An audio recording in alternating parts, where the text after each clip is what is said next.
It's Fully Threaded Radio, episode 200. What I think is the bigger macro trend, where if you're selling fasteners, where 3D printing kind of plays a bigger role, is in the reduction of overall fasteners. As people are designing A, B, and C components to use 3D printing, because when a part runs out and you can't find it, it's nice to have the file backup ready. And that's where I see the bigger, if you want to call it a threat, but the bigger thing that's facing fasteners in general with 3D printing is the whole point would be to get rid of connection points. If you could compete against yourself and then realize where your shortcomings are and fix them shortcomings and put people in place to close that gap and add products after closing that gap, you're continually going to grow. I don't think some customers realize that lead times at domestic manufacturers can be anywhere between 6 to 8 weeks, 10 to 12 weeks, even 14 to 16 weeks. And so to be able to stock this product, that's going to help so many customers.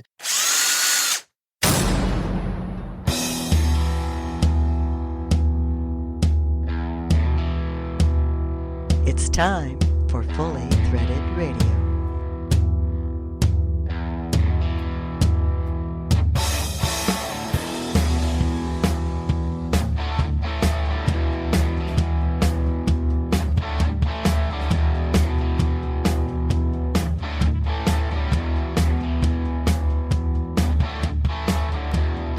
It is Fully Threaded Radio, voice of the FCH Sourcing Network. Coming to you since March of 2010, this is predominantly fastener-related talk radio. So if you're in the fastener game, this is your podcast. Glad to have you aboard. Hi, everyone. Eric Dudas with you. And I'm joined for this episode of the podcast, as always, with the hardest working man in the online fastener data game, Brian Musker. Hey, Brian, you doing all right? I'm fine. I'm sure there's a lot of more hard-working people than me, actually. And we do stretch the predominantly bit a little thin in this one, okay? That's right. In our opening segment today, we've got Rosa Hearn from Brighton and Matt Boyd of Parker to help us celebrate episode 200. It's been a long slog. Here we are. And you're just back from some travels abroad, this time Mexico. And yeah, you spent a little extra time talking about your various adventures, didn't you? Yes, I did. I had a lot of fun. Lynn and I had a lot of fun, okay? We'll launch into that right after our first break. It's a great segment, great way to open up the episode. Hopefully we'll be publishing this one about May 16th, 2024, as we pack everything up, heading off to the Huntington Convention Center, downtown Cleveland, Ohio, for this year's Fastener Fair. Looking forward to that, seeing a lot of folks out there. And I am too, because we'll get to see and talk to our favorite fastener suppliers or our sponsors. Just about all of them will be there. We'll have several opportunities to talk to them. And as usual, we'll get a special report out after all that wraps up, let y'all know how it went. But on today's episode, I think we have done this milestone episode well, with a very packed melange of fastener industry info from a cast of characters. As I said, Rosa Hearn and Matt Boyd kick it off for us today. In the feature segment, we're joined by future Fastener Industry Hall of Famer Don the Amazing Shan. He's in a bit of a reminiscent mood on this one, Bri. I guess it's a appropriate time for that, but he's got very unique perspectives on the fastener industry. He's still out there hitting the street every day. Lots to cover on this one. Cool. On the Fastener News Report, it's the show within the show. Mike McNulty welcomes Endries International CEO Michael Knight. They kick around the Fastener Distributor Index numbers. Pleasant surprise this month. And Mike also channels Chauncey Gardner a little bit in this one, Bri. Really? Yeah, as he describes the economic outlook. Tell you, this one delves a little bit away from purely FDI talk, and they speak about macroeconomic conditions a little bit as well. Michael Knight's very well versed. And again, it is the show within the show. Warming up the news report this time, we've got AJ Strandquist. He's the CEO of the Würth Additive Group. Now, they just made a major announcement about a new program that they're offering. He gives some details to that announcement and also shares a big announcement about his father, Mark, that came from the NFDA. That's AJ Strandquist. And on the Fastener Training Minute, Carmen Vertullo asks, what's your angle on blind rivet testing? They had a crazy one come in over at Carver Labs recently. He uses that to enlighten everybody. And I could tell this one, Bri, he was digging deep because there's like an IFI page turn at every sentence. My God. Okay. Yeah, I hear him researching as he's talking. It's pretty good. And stick around to the end if you're a fully threaded fan, long time, or if you just joined us. We'll take a look back at episode 1 of the podcast. You know, I figured it out, Bri. This is the second episode of our 15th year, so I guess it's appropriate. We should be entitled, but I put it at the end for just the real hardcore fans. Okay. I'm sure they'll stick around. Okay. I certainly hope so, and I thank them for it. Also thank our fine list of sponsors who make the podcast possible. Bri, that's your area. Let them rip. It is. Now, the good thing about the show in Cleveland is that you'll get to see most of these people who are our great sponsors. So since they help bring this whole podcast to you, make sure if you're thinking about fasteners, you think of them first, okay? Just walk over to the booth. They'll be happy to talk to you. They're great people, and we're very, very glad we have them as sponsors. The title sponsors of Fully Threaded Radio are Brighton Best International, Gerbil Fasteners, and Star Stainless Screw Company. Brighton Best International, tested, tried and true. Gerbil Fasteners, quality the first time. Star Stainless Screw Company, right off the shelf. Also sponsoring Fully Threaded Radio are Buckeye Fasteners, BTM Manufacturing, Eurolink Fastener Supply Service, InSequel Software, J-Land Franco, 3Q Inc., Volt Industrial Plastics, Würth Industry North America, and Solution Industries, home of Solution Man. Thank you, sir. Get with us anytime. The email address is ftr@fullythreaded.com. Brian and I are also both active out there. Well, I'm active. Brian's present on LinkedIn, so you can reach out to us that way. I'm active occasionally. I do scan through it occasionally. When you're in town. Yeah, actually. And out of the server room. True. We've got a lot to cover today and minimal Brian and Eric prattle, but I do want to take a moment here at the top to recognize so many of the people that helped us along the way. 200 episodes is a milestone for us simply because we're on a monthly, well, we've been monthly for many years now. We started off, we were trying to do 2 a month. But we don't do a shorter podcast like a lot of shows do. We do a full-length sort of a variety show approach, you know. Maybe it's a testament to our overall view of the world, you know, but it's kind of old school. We like it that way, and so do a lot of people, apparently. But we don't do it alone. Mike McNulty, Carmen Vertullo are 2 mainstay supporting players in all of this. They've helped us out immensely over the years. Yep. And, of course, behind the scenes all the time, the lovely and talented Lynn Dempsey is always out there doing stuff. And I'm sure you'll see her wandering around with a microphone next week. That's true. So say hello if you do run into her. If she tracks you down, probably is a better way to say it, Bri. Right. Yeah, she's always helping us out, even if it's only to keep Harpo, the African parrot, quiet while we record sometimes, right, Bri? Yes. Yes, like at this very moment. Yes. Tell you, we had a fastener dog interruption moment on the news report this time. Michael Knight had a squirrel sighting over at his place. Murphy the Spaniel took notice of that. And normally I cut these things out as best I can, but this one was just in such a place that I figured, well, it's a little au natural. And it's just part of the podcasting game in the modern world, you know. Everybody's working from home, so I don't think it really surprises anybody. The other thing with the Michael Knight recording is that the audio got a little bubbly here and there because I believe we had some problems with his internet connection.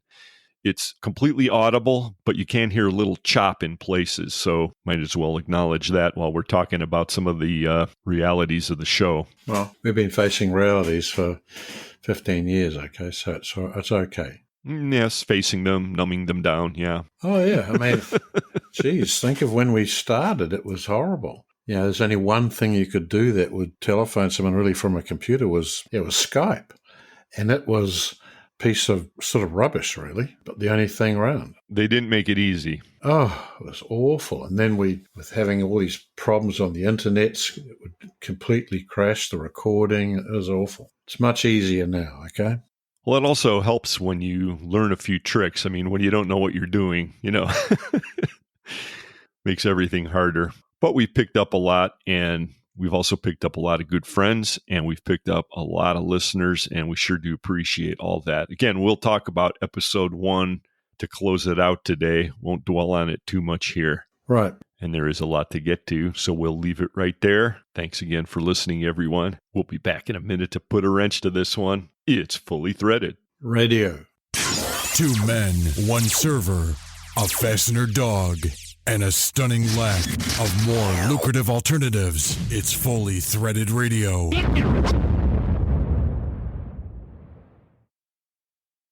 With Star Stainless, our personalized service and nationwide network of distribution centers allows you to order rivets, hose clamps, and fasteners from one source.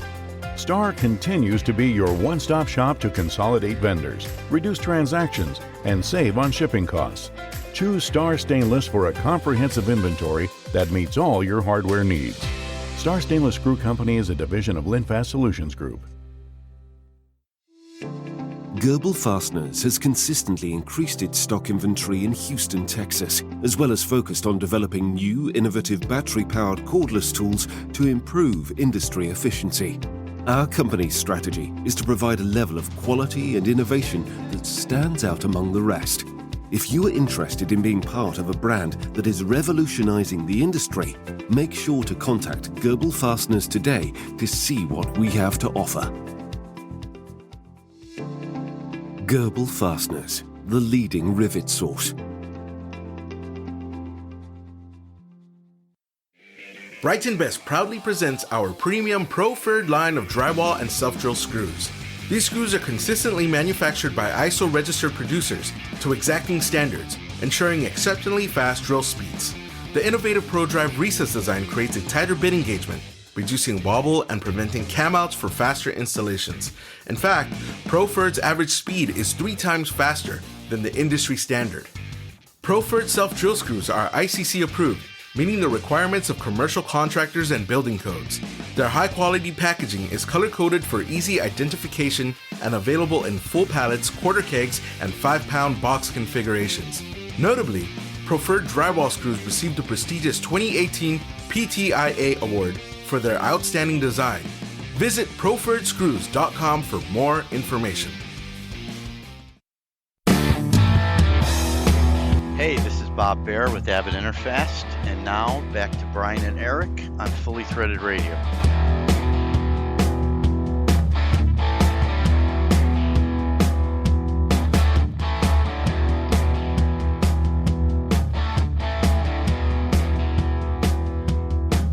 Brian and Eric back with you on the Fastener Party Bungalow, episode 200, Bri. Wow, it's pretty amazing, isn't it? Yes, we're going to bask in that as much as possible during the during the whole show. Hey, here to join in with that basking, I decided to kick it off the right way, have some good friends on with us, and that would be Rosa Hearn, Brighton Best, and Matt Boyd, Parker Fasteners. Hi, guys. Hello, hello. Well, hello, and congratulations on your 200. Oh, my goodness. It sounds pretty amazing, isn't it? I mean, think about it. When we started over and said, no one's ever going to listen to a podcast, okay? I remember just hearing you guys for the first time, and I said, how do I get to know these guys? That was like my first thought. Little did you know. Yeah. Now I ask myself, how do I not get to know these guys? Yeah, right. Yeah, what do I have to do to distance myself a little bit, okay? No. I'm just kidding, of course. Well, so glad you guys could make it on with us today because we threatened to have you back several episodes ago and we had you on.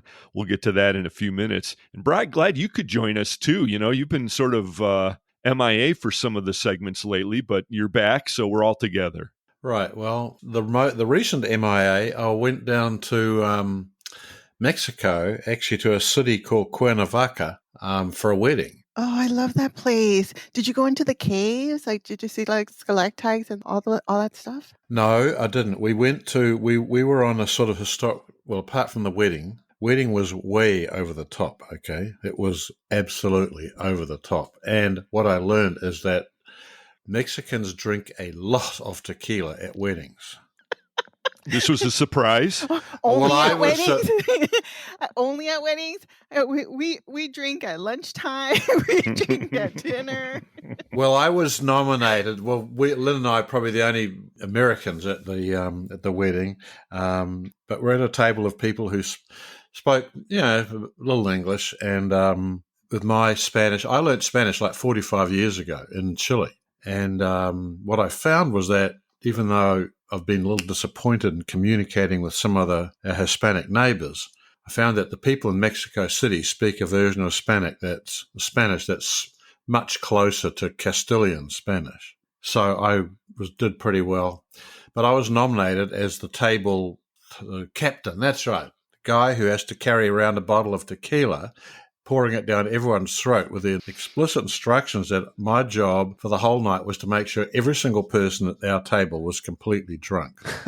Oh, well, that was an honor, actually. It was, but it was not really one I was expecting. So it was sort of wild. But I went to see, what's called the Palacio de Cortez. That was where Cortez lived. He didn't live in Mexico City. He went up in the hills. And there's a huge set of murals painted by Diego Rivera in that building, which we went to see. Are you talking about the castle that's on top of the hill surrounded by the park? No, that's in Mexico City. That's Chapultepec Castle. Yeah, that was the Emperor Maximilian's.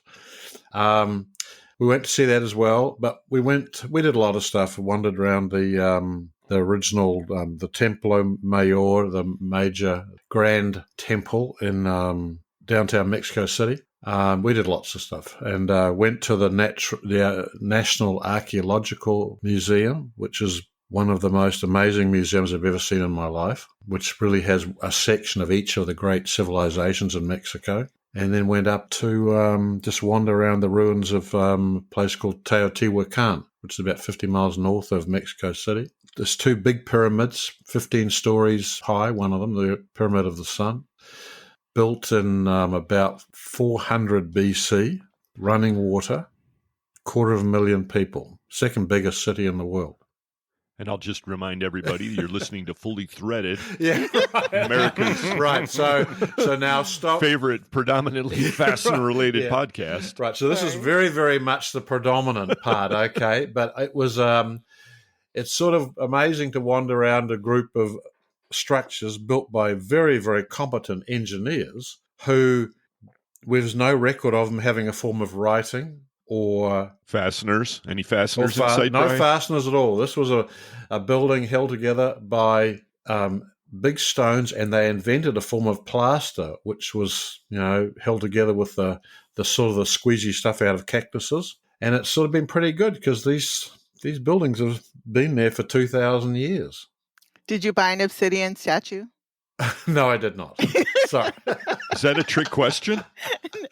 No, they're lined up with so many people selling little statues. I know. Look, you go to this Chapultepec Park, which is across the road from the Museum of Archaeology, and you're right, you walk through about 5 miles of people selling all this crap you can't possibly take home with you, and I didn't. And I didn't buy the latest craze, which is like a monkey that sits on your head either. Oh, my goodness. I don't even have words for that. I love my culture and I love the traditions and I think it's wonderful. But some of the stuff it's just so scary to me. Like one of my adventures is when I went to the city of Puebla. So beautiful, so gorgeous. It's literally one of the highest end cities that you'll see.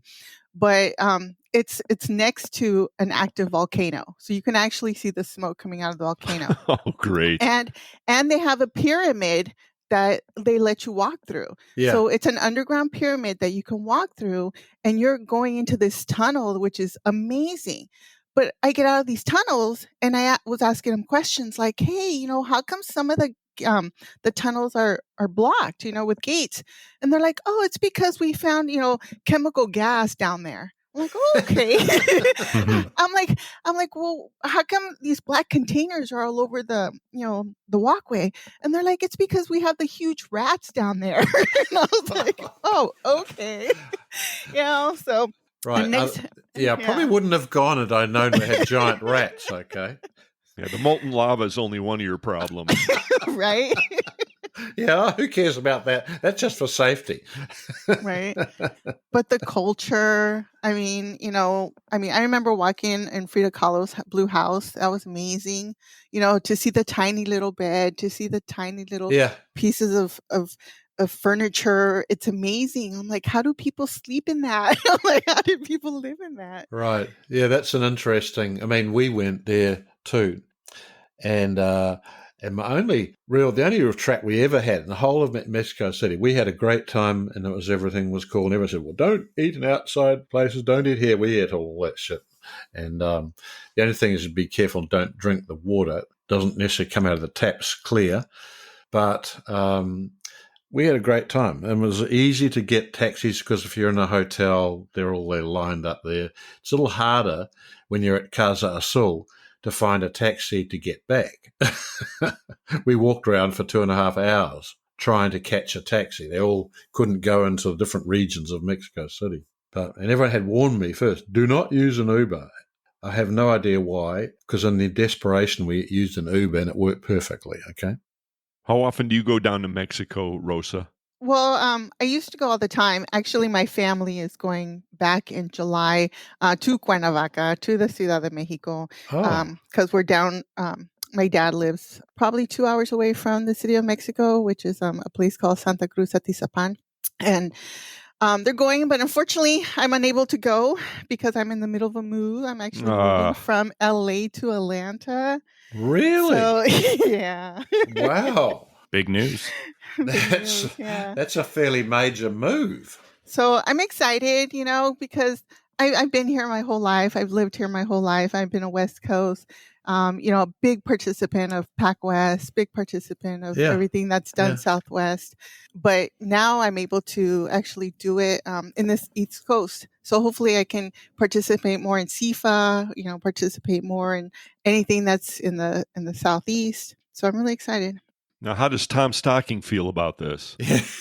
Well, Tom Stocking moved to Atlanta, too. He went from, the Texas to Atlanta. So we're going to do this together, my friend.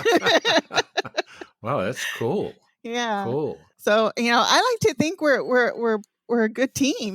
I get along well with Tom, which one call it. So I'm excited to work with Tom. I'm excited. I'm going to miss George Martinez here, but I'm really excited to work with Tom because I really think that the Southeast is a big region. Everything's so sporadic, and so I figured if he goes one way, I go the other way, and then we'll switch. It's going to work out really nice.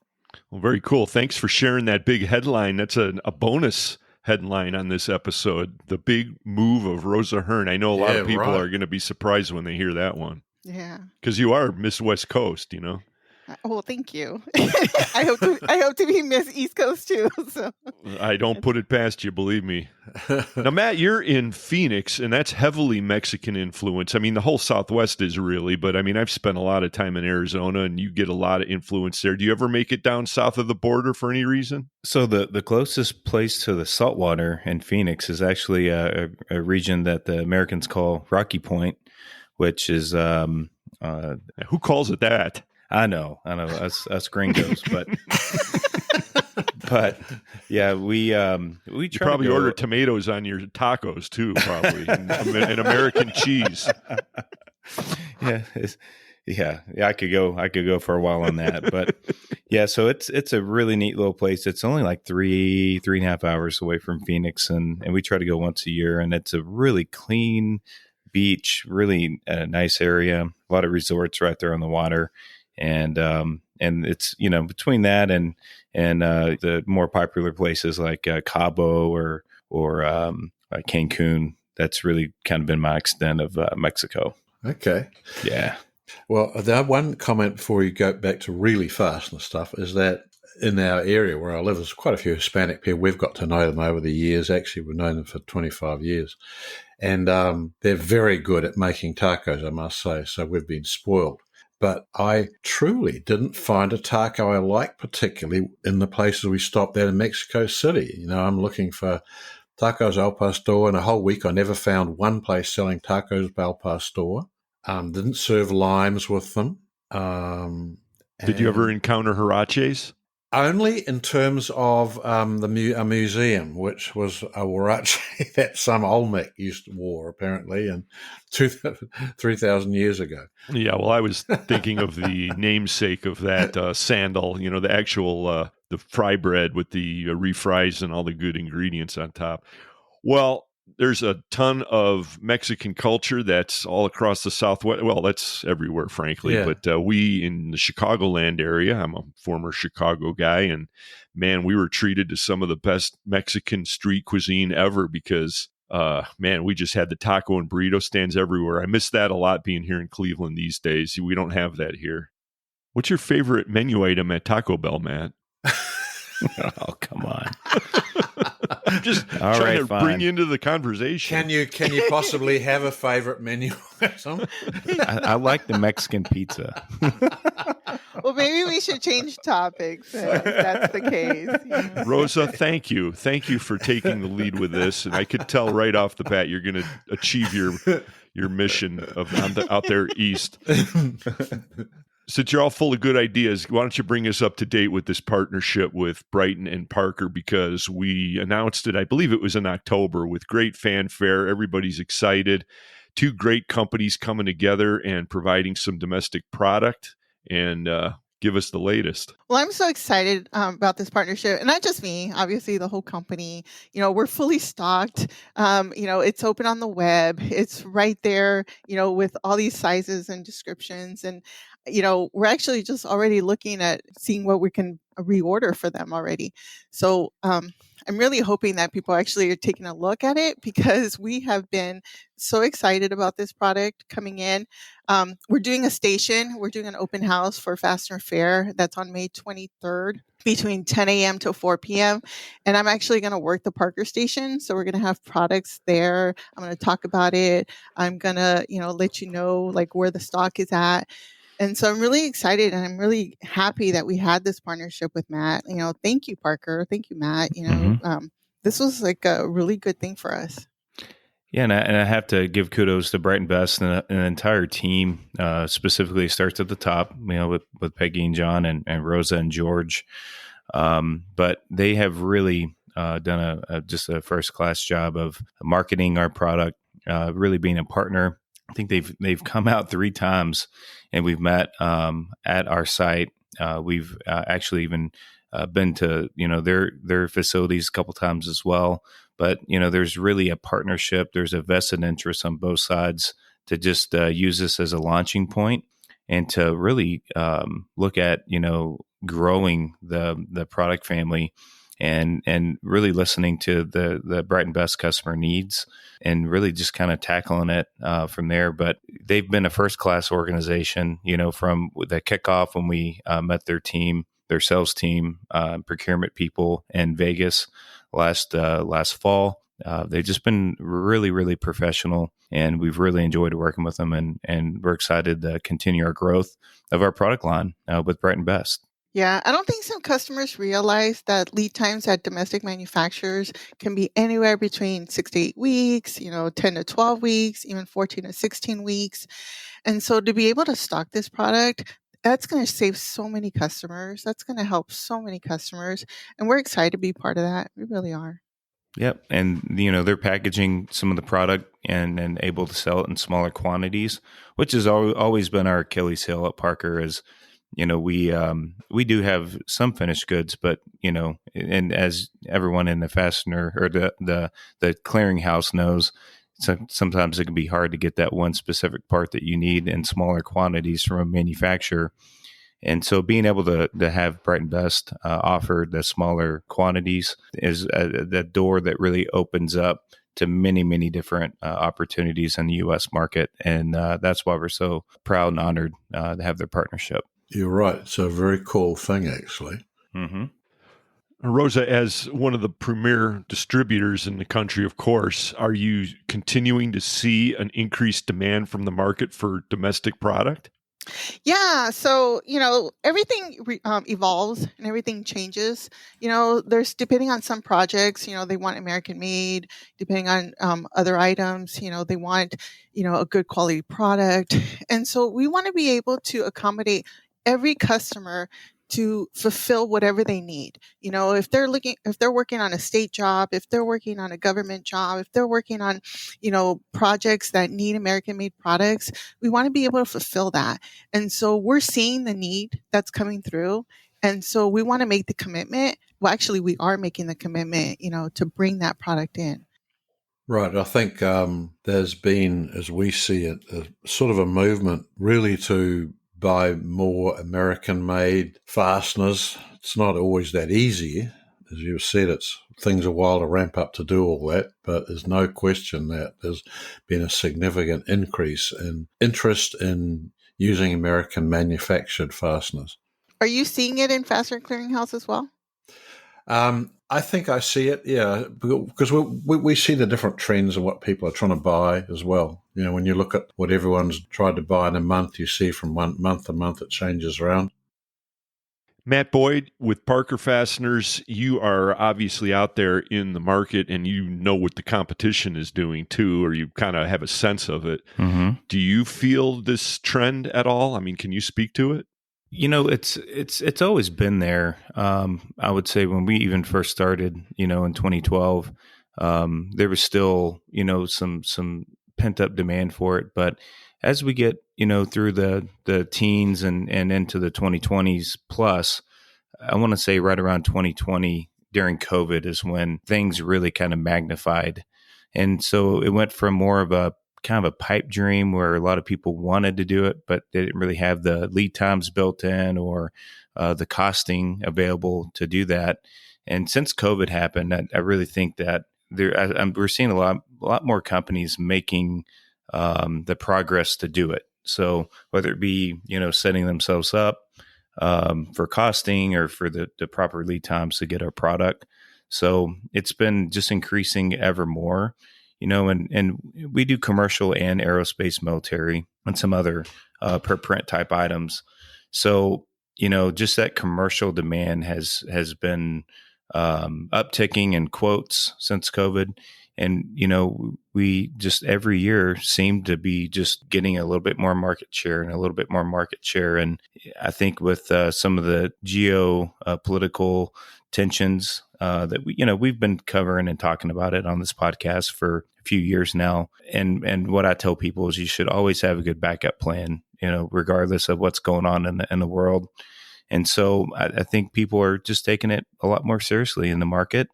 And I think, the Brighton Best Parker partnership is a really good way to get your entry into domestic product and to, set yourself up for success no matter kind of what happens globally between all the different wars and conflicts that are going on. Yeah, good advice. Good advice. So what do listeners need to know about this partnership? How do they take advantage of it? Well, they can just go to brightonbest.com and search for the item and they'll find it in stock. And if you don't see what you're looking for, give them feedback and let them know. We are definitely in the process of looking at expanding the offering as well. So if you don't see something that you're looking for, let your Brighton Best associates know that you work with, and they will flow that information to Parker. Sounds pretty easy, really. Well, that's what we wanted to do. We wanted to make it easy for everybody. Right. Good. That's really the secret sauce of Brighton Best, right? Yeah, they've had a pretty good website for a long time, actually, BBI. Oh, thank you. Yeah. Brighton's been right out front with that. Well, thanks, guys, for the update. I know a lot of people are listening. A lot of people are excited by this. Rosa, there's one other thing before we close out this segment. You dropped this on me before we turned the recorder on. We've got the Vegas show coming up in a few short months. I mean, it's right around the corner when you think about it. And you were invited to participate in a big way this year. You're going to be doing something special. Let us know what that's all about. Yes, yes, yes. So at IFE, the International Fastener Expo, coming up in September, and it's going to be September 11th, I will be doing, along with Haley Gibson from Threaded Fasteners, a 2-hour workshop, a marketing workshop. So this is going to be an interactive workshop. It's going to have courses. It's going to have actual materials, so you can actually do, some homework. And we're going to teach about marketing. So the first session is going to be about beginners, someone who's just entering the market, someone who doesn't really understand it. They just got, their foot in the door, or their company wants to do a marketing department. And the second session is people are more advanced. So someone who wants to really step up their game, someone who really wants to, progress in what they're trying to do. I really think it's big for me to give back to the industry, because after 32 plus years, I'm really invested. This is my life. This is my career. And all I want to do is just help it. I want to help the fastener industry. So if this is a way I can help the fastener industry, then I'm all for it. So I'm really grateful that Haley is joining me. I asked her because I didn't really want to do this alone. So I'm grateful. But, stay tuned for more information, because it's going to be on the IFE website. It's going to give you an outline of what we're going to go over, everything from branding to cultural and ethics, product marketing, as well as your basic tactics and strategies. So I'm really excited. I really want to show the people that what we can offer, and hopefully, this will help everybody.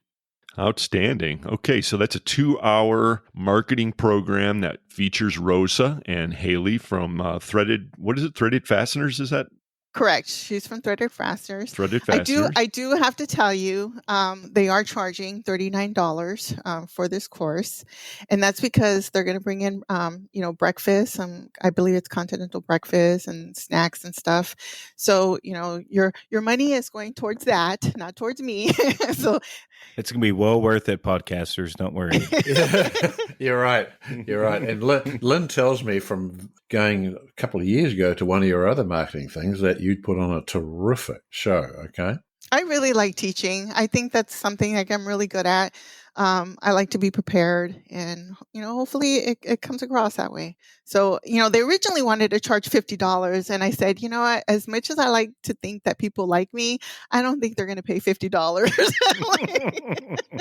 So, they brought it down to $39. So, I thank you for, giving me that discount, because I like to think that, that would be helpful. But that's about as reasonable of a deal as you're going to find, folks. Well, Good for you, Rosa, for putting it all out there. Thank you again for your contributions. You're right. Matt, you're no slouch out there either. You're doing your part, and we thank both of you for being on the episode 200, so we couldn't think of a better way to launch it off, and I'm sure we'll be talking to you guys in the near future. Thanks for having us on. It's our pleasure. Yeah, thank you. And allowing us to talk about Mexico and slightly about fasteners, okay? I'm just glad you're back, Brian. It's been quite the whatever, forever. It was. I kept mentioning to Eric, I'm like, how come Brian's not in these things anymore? What's going on? I really thought it was like, did I offend him? Is that okay? No, we're good. Fear not. The Fastener Fiesta now continues. You're right. Rosa Hearn, Brighton Best, Matt Boyd, Parker Fasteners. We'll be right back, folks. It's Fully Threaded. Talk radio for the fastener industry. It's not really all that bad for the most part. Brian and Eric, Fully Threaded Radio. Hello. Hello. You've been walking the Fastener Show for a while? Yes. However, I'm wearing very comfortable shoes. How would you like some Old Rusty Bolt beer? I'm not a smart man, but Mama warned me about these things. Well, that's probably because Mama never tried Old Rusty Bolt. Only the finest beverage in the fastener business. All right. I'll give it a try. This is pretty good. I'm starting to feel funny. Jenny! Something's happening. Whoa. I feel. Sum of the square roots of any two sides of an isosceles triangle is equal to the square root of the remaining side. Old Rusty Bolt, making the fastener world feel smarter, one beer at a time. So how do you feel? I gotta pay. I believe he said he had to pee. The preceding message was brought to you by Buckeye Fasteners and the Ohio Nut and Bolt Company, proud Fastener Show sponsors of Old Rusty Bolt Beer, official beer of the Traveling Salesman. When the project calls for mission-critical bolted solutions, call J. Lanfranco. My name is Tim Castiglia, and I work for BBA Project. I have been working with Jason and the Lanfranco team for over 15 years. The Lanfranco lock nut is an excellent lock nut to use if you have an application that has high vibration or varying temperatures. One of the best things about working with Lanfranco is their dependability. Jason went over and beyond what was required to make sure my customers' needs were met. Precision, efficiency, durability. For over 40 years. jlanfranco.com. This is Jake Davis, founder of the industry-renowned U-Bolt Blend Coffee and president of BTM Manufacturing. As a domestic manufacturer of threaded fasteners and bent wire products, our history as a family-owned business runs deep. My father, Joe Davis Jr., started in the fastener distribution industry over 50 years ago and has always instilled exceptional customer service into myself and our employees. Over the years, we've expanded our production facility to accommodate more projects, added machinery and tooling to increase our productivity, and increased our knowledge of products consistent with industry changes. However, one constant has always been our customer service-focused mentality. In an imperfect world, we always strive to put our customers first. It's the way I was taught, and it's the way I've continued to operate our business. BTM Manufacturing, a commitment to service. Cut the no quotes out of the equation. Eurolink is your go-to resource for uncommon and hard-to-find metric fasteners that others can't even quote. Contact the sales team at EurolinkFSS.com and get your hard-to-find metric fasteners delivered. This is Mike Robinson with Star Stainless, and you are listening to Fully Threaded Radio.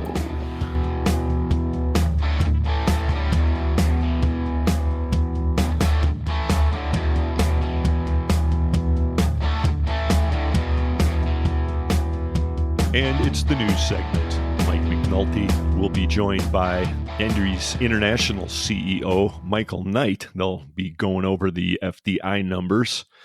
A little bit of a surprise this month, you'll see. And let's see, it's episode 200 still, folks, don't forget. And although the news segment hasn't been with us since the very beginning, it almost has. And Volt Industrial Plastics has been there supporting it the whole time. We sure do appreciate that. There was a major headline that splashed across LinkedIn, I believe is where I saw it. And I thought we'd jam that in before we get to McNulty. Has to do with the subject of additive manufacturing. That's something we've dealt with since the early episodes of the podcast. Here to explain a little bit about what's going on, it's Würth Additive Group CEO, AJ Strandquist. AJ, it's been a while.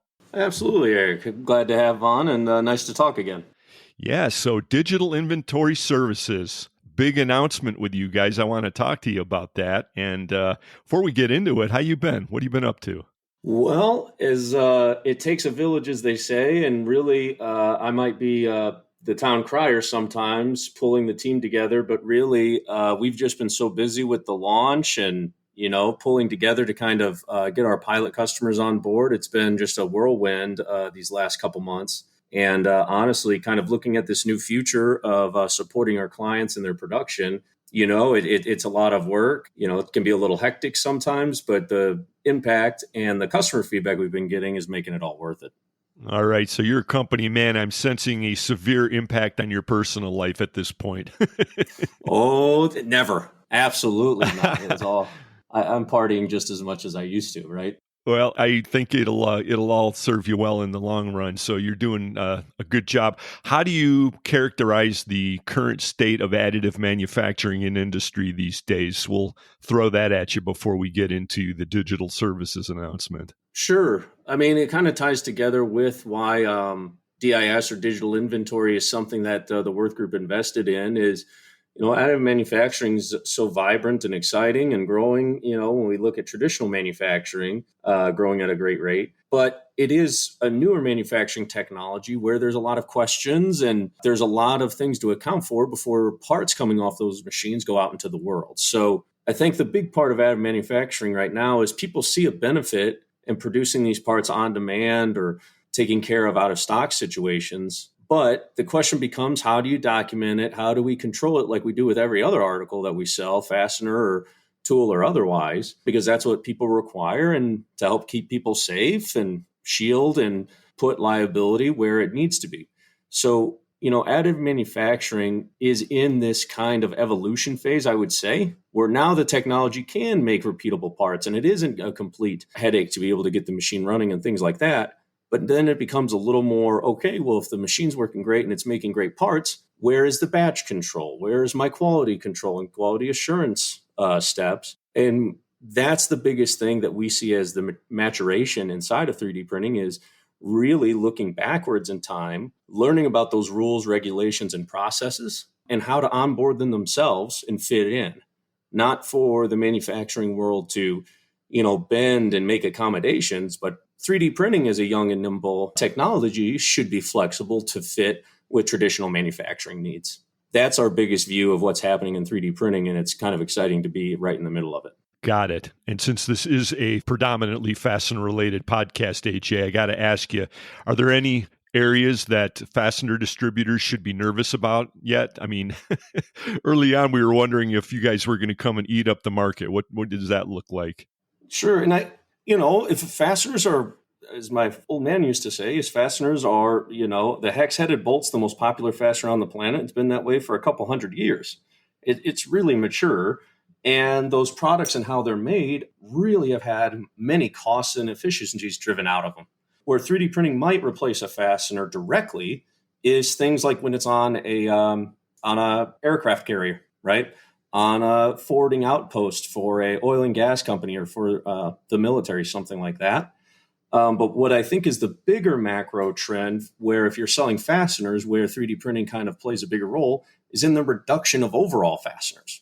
As people are designing A, B, and C components to use 3D printing, because when a part runs out and you can't find it, it's nice to have the file backup ready. And that's where I see the bigger, if you want to call it a threat, but the bigger thing that's facing fasteners in general with 3D printing is the whole point would be to get rid of connection points, right? That means less points of failure traditionally, less linkages, less parts to manage. And when you look at things like, I think it's relativity space, where they 3D printed a rocket, where they were able to print the entire body of the rocket and there wasn't a fastener involved. And it's just to give one example, same thing with Zinger motors, is the amount of actual hardware going into that car is a fraction, because they have huge single pieces with very dynamic linkages, and how it integrates into the frame it gets rid of bolts. Right. Yeah, it's absolutely amazing what's happening. I'll tell you, AJ, we need to have you and maybe one or two of your people on in the near future to expand on some of these examples, because I don't know if your average fastener distributor is even aware of some of these things. And it's just unbelievable, really. Well, but let's jump now to exactly what's happening with digital inventory services. This announcement came through. You're launching a new, sounds like sort of a streamlined program with Würth, and you're at the helm. What's it all about? Sure. It's really as much fun as it can be, as I'm going to talk about quality control and quality assurance.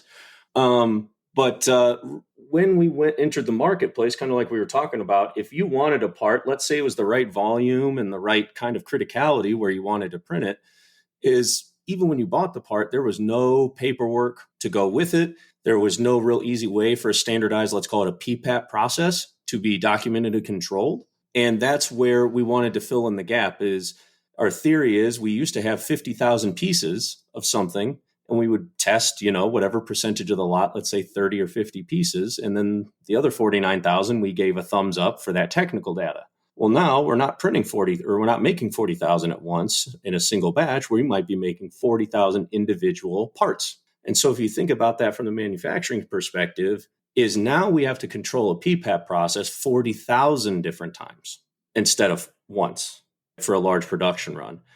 And with that came a lot of philosophical questions like, okay, if we have to have a QC QA report on each piece, it can't be very expensive, because if it's, let's say it's $500 to do a quality control, quality assurance step inside your company, or to control the documentation on a PPAP, you can't times that by 40,000 and be, looked at seriously. So it has to be on a per piece basis. And we thought of it more like let's go back in time and show our age a little bit, is like text messaging fees. If you want single, simple parts with not a ton of information, it's 50 cents. And I will keep track, and we can go into detail, but we'll keep track of your manufacturing process and collect a quality report for you on a single part. If you have thousands of parts, if you have really high-end parts that require a ton of data to go back and forth, that's where we would scale the cost of a QA report to better reflect it. So just like a PPAP is, you don't want your super simple parts to be PPAP controlled, because that just bottlenecks you to suppliers and it makes it harder to get good pricing, and it's just more expensive to manage it. If you can get by with a PPAP level 2 and there's really no hindrance or quality, loss, it's less work for your company to manage. And we look at it the same way with 3D printing, is not every part needs this gigantic, think of sticking a part in an MRI machine to get what we call a CT scan. You can't do that on an automotive clip like we have as one of our key cases, because if every clip has to have that, we're sunk. So what this will entail is, when someone invents a part, they will dictate, let's use the terminology of PPAP or a recipe. And what digital inventory does is, when you purchase that part through your normal ERP system, website, however people buy things from you today, is it's going to launch an order to your printer or to your provider and fulfill that part while capturing the quality. So not to ramble on too much, but it really is, we tried to make a click-through Apple-like experience, because imagine a tool crib operator at a large automotive factory. That's a big business case for us, right? MRO inside of factories. Those people aren't trained on designing parts. They're not trained on operating the printers per se.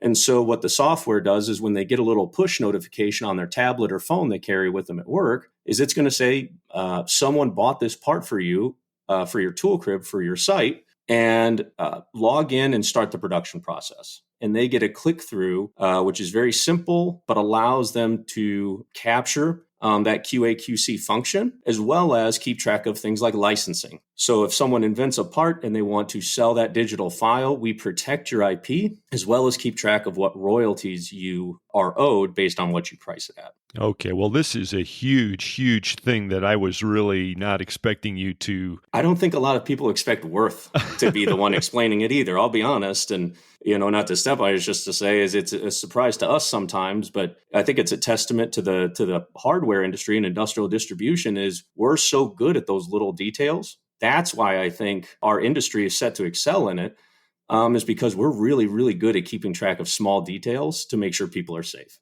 100%. Now, at the same time, is Würth Additive providing service bureau style services in some cases too? Is that one of the offerings of this program? That is not our core business, but what we found is some customers want a third party to help manufacture the products. And we do have what we call a boutique client, where essentially they rent the equipment or capacity, and we will operate on their behalf. But that's a much smaller part. The bigger opportunity, in my opinion, is for Würth to play their role as a key distributor, to work with those machine shops that are adopting additive, to working with these service bureaus that are doing, hundreds of thousands of pieces, to make their operations, one, is more reliable and more traceable, and also to open up commercial applications for everyone, because without this kind of iTunes platform, if you want to look at it that way, everybody's just kind of doing what they want. And when you download that file off of LimeWire, it might be the new Beyonce CD, or it might be something pretty heinous. We don't. So the regulation is a big part of it. Right. No, I see that clearly now. So Würth Additive is at the forefront of setting the standards and hopefully some recognized processes that can be used, and you're taking the lead and driving it that way. So I think that's pretty clear now. Well, that's a huge thing. No wonder your social life is suffering, AJ. I'm getting the picture. Oh yeah, it's not that I'm boring at parties. Definitely, the guy that is doing quality control for automotive clips that are 3D printed is definitely the fun guy at the party. I think we can have debates about how many tons of CO2 is saved when we switch to additive from traditional. See, that's why I'm not invited to parties, Eric. Yeah, that might get you kicked out of a few that I know of, but you're welcome here. Hey, AJ, we'll talk about this more, I promise, and I'm intensely interested about this. We'll leave that part of it there for the moment. Hey, folks, as I said, the news is coming up in just a moment. The title sponsors of Fully Threaded Radio are Star Stainless, Goebel Fasteners, and Brighton Best International. You know, I got to say, AJ, before we wind up the segment, there's another huge headline that splashed across the Fastener media, and it's very appropriate that you're on with us. Why don't I let you make the announcement? It came from the NFDA, and big headline. Well, I appreciate it, Eric. And, you know, it's about my father, Mark Strandquist, who, Eric, you know, you guys were great buddies, so I know he'd be appreciative of you kind of giving us some time to highlight it.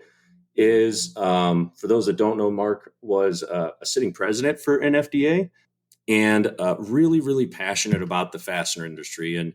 There's been two things that have come up where it really kind of humbled the family and made us be appreciative. And one was, of course, he was selected as the Fastener Professional of the Year. That's an honor for people in any circumstance, but I don't think there's ever been an occasion where they do it posthumously. No, this is a first. Yeah, and I know for a fact that he just appreciated so much, and he was never the guy to say, "How about me?" Where I know he would love being the Fastener Professional of the Year, but something that I know was close to his heart was the NFDA scholarship, and to have his name be attached to it and be the namesake for the recipient, I know was the thing that would resonate with him the most, because he had so much passion for the industry and to educate and share his experience with people that I know that he'd love the award, but I think he would love supporting a young professional even more. So I can't thank the NFDA enough. People attached to this that have reached out and said kind words. We really, really appreciate it. And we know that Mark does as well. Fantastic. Well, I'm just glad that you are here, AJ Strandquist. You're the CEO of Würth Additive. And you're also the son of a great fastener man that a lot of people admire. So this is a great way to carry on his legacy. Hey, let's just say, because I think we missed it before, WürthIndustry.com is a place folks can go to get more info on the whole additive picture, as well as everything else Würth is involved in, until we get you back here. Okay, AJ? No, absolutely. And LinkedIn and all those good things, especially inside the industrial distribution industry, we would love for the guys on the factory floor to help bring this technology into the mainstream. So don't have anyone hesitate to reach out. And I think I have one last job to do on the show, Eric, and that's to say, and now with news about screws that you can use, here's Mike McNulty. You took it away. Thanks.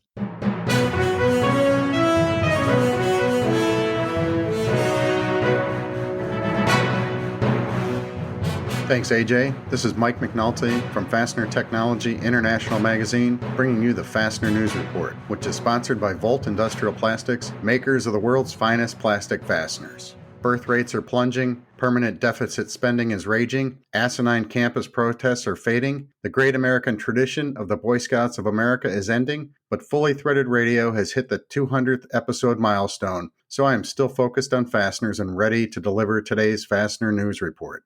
In this episode, Endries International President and CEO Michael Knight joins us to reveal the latest results of the Fastener Distributor Index, also known as the FDI.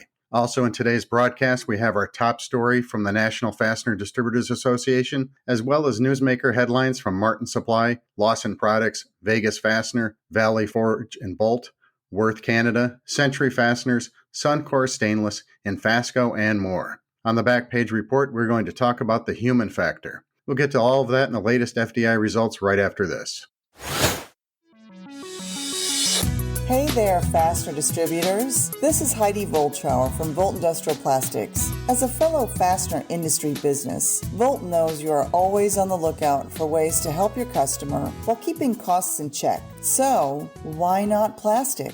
Listen, there's no argument that metal fasteners have to be used for certain applications, but when strength isn't the primary concern, why not explore the saving benefits of plastic? You not only save your company money, but also pass those savings on to your valued customers. And the best part is, it's as easy as picking up the phone or sending a quick email. Our team at Würth makes sourcing easy, and we look forward to helping you find exactly what you need when you need it. So, for all of your plastic fastener needs, you know the website, VoltPlastics.com. And if you guys are going to be in Cleveland, please come by our booth at Fastener Fair, booth number 539. Hope to see you.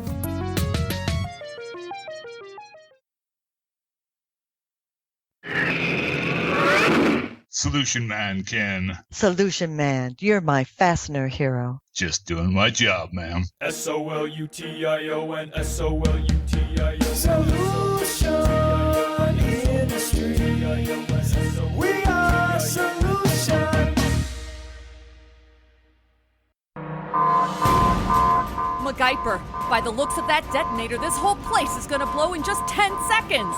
Just stay calm, Judy. All we need is a metric fastener manufactured to an ISO or DIN standard. 10 seconds, MacGyver. What about the fastener? Not a problem. Eurolink specializes in hard-to-find metric fasteners. Delivered. Did you contact the sales team at EurolinkFSS.com like I asked you to last week? Well, no. I tried other importers, but they couldn't fulfill the quotes. Oh, Judy, now we're completely screwed.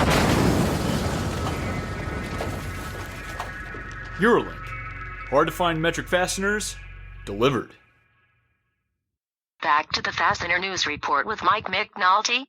The seasonally adjusted Fastener Distributor Index for April 2024 dipped slightly to 51.6 versus 53.0 in March. This was the second highest FDI recorded since last November. The forward-looking indicator, also known as the FLI, was improved versus last month's 47.3, and it reached the neutral result of 50.0, halting a streak of 2 sub-50 months in a row. Fastener Distributor Index data is collected and analyzed by the FCH Sourcing Network and Baird. The FDI seeks to identify demand, pricing, and outlook trends within the American fastener distribution industry. To get some insight on these results, we talked to Endries International President and CEO Michael Knight. Hello, Michael. Thank you for joining us on the Fastener News Report. Thanks for having me. So last time you were here was, I think, in September of 2023, and I think also we're both above 50 or in decent levels. So what do you think about the results this time?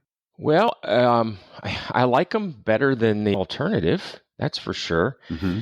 Although I'm having a hard time, honestly, putting a lot of stock in any of the leading indicators. And they're bouncing around a lot. And like the PMI, which was positive in March, and then manufacturing PMI went below water, below 50 in April. So that kind of that jittery noise out of these indexes makes me wonder, right? But at the end of the day, I think the comments from everybody are perhaps the more important part of the survey. To actually hear what people are thinking about today and tomorrow. Yeah, and we'll get to that pretty soon. But since you brought it up, there's a little bit of a mixture there too. So maybe explain some of the up and downness of these indexes. So I think there's a couple of things we have to remember when looking at whether it's the FDI or the PMI. And first and foremost is inventory is still a problem. Destocking is still going on, and I think you see this in the FDI supplier inventories. Our inventories, the channel's inventories, are still in expansion mode. Although I think it's good news that the customer inventories appear to be in contraction mode. Obviously, when the customer inventories get to where they need to be, and frankly, what'll end up happening is they'll go lower than where they need to be. Then they'll scramble.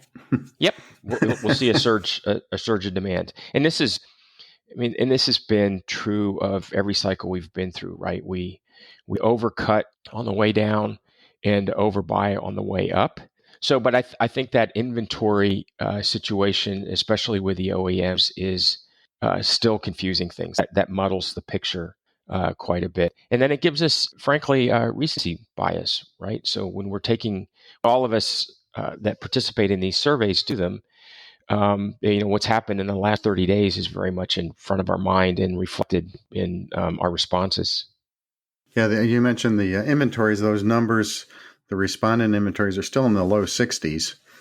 They did come down versus March a little bit, and they're down from the December high of almost 76 points. So, but they're still well above the 50 point, in the expansion area. And then the customer inventories, basically the same this month in April versus March, and just hovering just below the 50.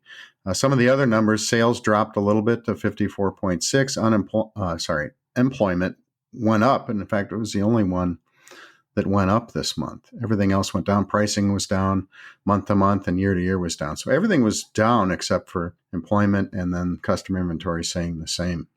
Yeah, and the employment one is also interesting. I personally believe that labor is going to be a long-term constraint for all industries, especially here in the U.S., and driven, oddly enough, by an expansion in manufacturing that I think is also going to be a decent multi-year trend, driven by infrastructure spending and a lot of the other things that are going on. So we just at Endries had our big sales meeting, and we invite a lot of the North American suppliers to it. And I heard a lot of positive things about underlying demand, continued concerns about inventory. But I asked a lot of questions about labor relative to where the market was heading, and I think we're going to be talking about this for a while. The April numbers showed, oddly enough, a slowing in productivity growth. I want to say it was less than 0.5%, but wage growth in April in the U.S. grew almost 5%. So, that's a double-edged sword. People need more money, and there's not as many workers. So, well, and then the flip side of all of this, it's been good for the economy, but also some obviously contributed to inflation. The $10 trillion in government stimulus money that's been injected into the economy the last couple of years has increased the net worth of most households. And you certainly see that in spending, especially in the service sector. And you see it reflected in higher prices, and which I think that's the other side of the coin, Mike. I think inflation is going to be here for a while. The fabled 2%. Right. It's hard for me to imagine we're going to get back to that anytime soon. Might be a long memory. Yes. And, I saw some numbers, just for, money. You talk about the infrastructure spending and the money that was given to states. I think some of the number I saw was 47% hasn't even been spent, the stuff that was earmarked 3 years ago. And maybe some states won't even spend it, but there's still a lot of money that was promised that hasn't even gone into use yet. Well, and even the money that did make it out there, how it got used is in some cases it's questionable. It's just a really inefficient system, which is why we end up, I think, overstimulating to make sure that some of this ends up sticking to where we intended it to stick. But at some point that's going to catch up with us, because the flip side of this is at the end of 2023, our national debt reached, I want to say 34 trillion, right? Right. It's not going down ever. Yeah, I hope it does. Otherwise, at some point, like the folks at ITR Economics are predicting, the depression. Yeah, I don't know how we avoid it. Right? It's at the I saw something that at the current rate of debt expansion, especially with higher interest rates on that debt, in 25 years, our debt's going to be like 200% of GDP. Yeah, completely unsustainable. Yeah, a lot of things, that you mentioned, the ITR guys, I think they're right on target. And the increased debt is just one of like 5 factors that they cite that's going to lead to that 2030 depression. So I think we'll enjoy the 2020s until we get there, but it's going to crash. And if you look at the budget forecasts of the federal government, they're budgeting for deficits every year, and big ones.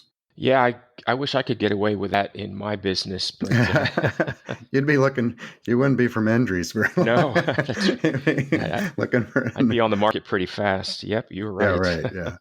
So, but anyways, that's definitely in the background, and I think we're got to deal with that as we go forward. But there still seems to be a lot of good going on in the industry, but some uncertainty for sure. Let's jump to the 6-month outlook for April. Was it's a Fastener dog, right? That's okay. Maybe we can edit that out. Hold on a second, if you don't mind. I'm going to go shut the door. Yeah, we had a squirrel sighting.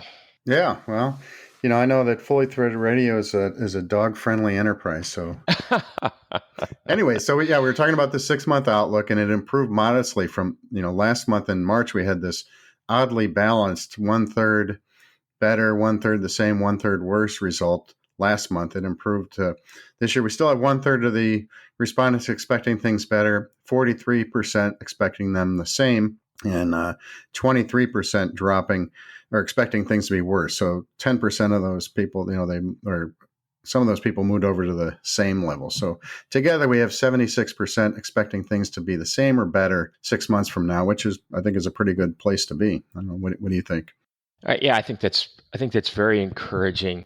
Although, again, to kind of, I think, put things in perspective a little bit, one of the things that concerns me about the forward-looking, especially from the channel, is, we're the tip of the bullwhip. So that's our point of view. And so on the one hand, when the channel is feeling pretty good, that's not bad, given that we are looking at it from the tip of the bullwhip. But, the amplitude of that bullwhip effect is, I think, another thing that creates a bit of a gap between what we're thinking and then what actually turns up. But all of that said, my point of view, my customer experience, I'm also pretty optimistic, mainly because this persistent high inventory, it's going to get resolved, right? It has to. It always does.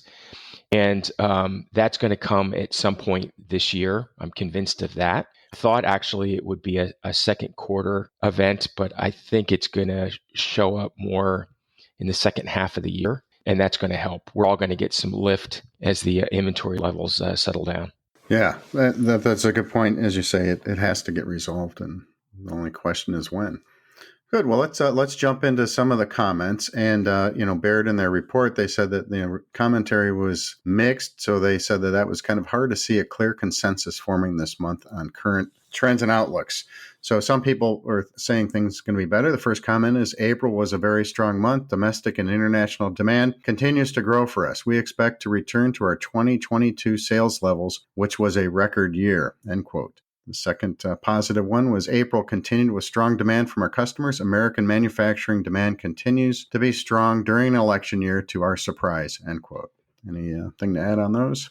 No, that the election, of course, is very much on everybody's mind, and then the impact of that. But I'll refer back to some other points that the folks at ITR make, I think, quite well, is it almost doesn't matter which party's in control. Right. I want to say that during the Trump term, the economy grew like 1.8%. And then during Biden's term, it's grown like 1.8%. Prior to that, Obama was like 2%. Bush was like 1.9%. So you can see the pattern is there is no pattern. So I'm not sure the election is going to really actually have that much of an effect, which is good. Because then I think what we come down to is, just what's going on in the economy and how our OEM customers are feeling. Yeah, and the other thing, the geopolitical things probably have more of an impact than the president. And both parties seem to be attached to spending money they don't have. So I think, yeah, and nobody wants to tell the retirees to, stop being so comfortable. Yeah, exactly. And one of the things that is starting to get talked about a bit that in an odd way is going to be good for revenues is if we see increased tariffs, especially on parts that come out of China. And there's a lot of talk about it.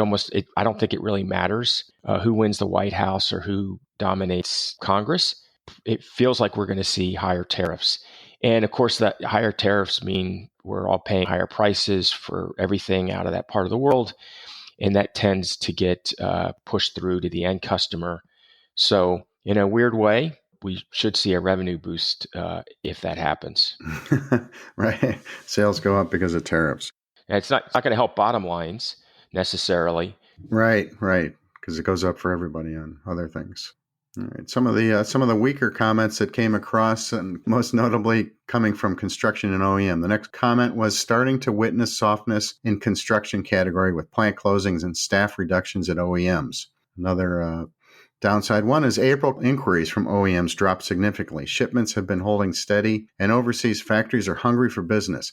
Federal Reserve holding interest rates steady is very confusing given the hunch status in the industrial world with business slowing everywhere, end quote. What do you think about those? Yeah, I wasn't quite sure how to interpret that last comment. I don't understand what hunch status means, but I do get we're all talking about, right, what's going to happen with interest rates. Interest rates, yeah. I don't think they're going down. I don't either, because the economy has been so persistently good. And, ultimately, and this is just the reality, the best curb on inflation is a recession. And frankly, I would rather have a recession than inflation. Recessions tend to be very quick. U.S. recessions, I think on average, are like 6 months in length. And an interesting thing about a recession is it's kind of self-healing. We come out of a recession stronger. Again, we overreact on the way down, so it creates some upside on the way out of it. Whereas inflation tends to be much more persistent, and it's the opposite of self-healing. Inflation tends to be self-reinforcing, and this is right. And my view on all of this, really since early last year, which I don't think this was a very popular view, but maybe will make some sense, is I was kind of rooting for the recession everybody was predicting in 2023. Let's get it out of the way and get back to growth. And of course, it didn't show up in 23. It's unlikely to show up in 2024. And we had a 1.6% read on GDP for the first quarter. And the kind of consensus forecast that I just saw for the second quarter is 2.1% quarter on quarter. So that would mean we'd have to have a down quarter in the third quarter and then another down quarter in the fourth quarter in order to have a recession this year. And it's hard to see that happening. So in a weird way, I'm a little disappointed because I do think we're going to need one to kind of clean up the last of this COVID dividend that we've been enjoying. Well, you're right. I mean, you have to have the like you say, the cleaning, or you want to use a garden analogy. You got to do a little bit of pruning to get more growth. But if you keep avoiding it, you just kind of slug along, and then something really bad happens. So I like that. I'm going to use it. Just FYI. I may attribute it. I may not. No problem. I've got it from somebody else. Yeah. So 2 more comments. And one is on geographical trends. They're saying we're seeing some regional slowdown, particularly in the Western U.S. I'm curious if others are experiencing the same trend. Any regional insight you have? No. From my perspective, a lot of our big OEMs have their businesses all over the place. It's throughout North America. They export a lot. They manufacture in multiple sites across the U.S. So I haven't noticed a regional trend. I mean, the West Coast, of course, tends to be more tech-centric. And, tech has contracted a little bit, at least from a number of jobs point of view. So maybe that's it. But yeah, I don't know. The softness that I'm experiencing is unfortunately pretty uniform across North America. Mm-hmm. All right. Well, the last comment we have is someone seeing improvement in the second half. They said, our anticipation is second half of quarter 2 and quarter 3 will outpace quarter 1. So this person's obviously in the bullish camp that things are going to be better going forward here. Yeah. And man, do I want that to be true. I have actually I thought Q1 was going to be an up quarter on Q4, and then we would see small progression as we went through 24. As we got closer to the end of 24, it would start to ramp. I still think that's the pattern. I just think I got the timing wrong, and I'm not sure how much I have the timing wrong by. I could have it wrong by a couple of quarters, which would mean that the Q2 of 24 isn't going to be anything to celebrate relative to Q1. It could be up a little bit, but I think the real surge is still a couple of quarters out. All of that said, Mike, one thing I do want to call attention to is, even if this year turns out to be flat or even slightly down relative to 23, it's at a high watermark that's pretty phenomenal, given that in 21 and 22, most of us experienced the level of growth that would take 10 years to achieve, and we're hanging on to it. And I'll take that front end growth any day of the week rather than having to wait for it. Yeah, right. Well, that's a good way to end on the FDI analysis, I think, and hang on to the good foundation that we've enjoyed the last couple of years. So at this point, we'd like to give you a chance to tell the listeners what's going on at Endries. I know you have a recent partnership and a couple acquisitions since we last had you on the program. What can you tell the listeners? Yeah, since we last spoke, we had a company named Viscan up in Canada that joined the family. Awesome business. Family owned. Family is, and I mean this as a compliment, they're fastener geeks, just like everybody at Endries. So they fit well.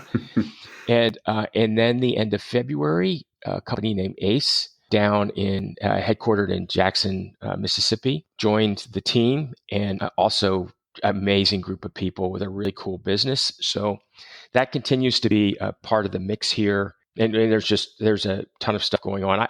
I knew 24 was going to be a bit rough, but in a weird way, I kind of welcomed the slowdown a little bit because we had a lot of catching up to do from 22 and 23 or 21, where it was kind of all hands on deck, just keeping up with customer demand.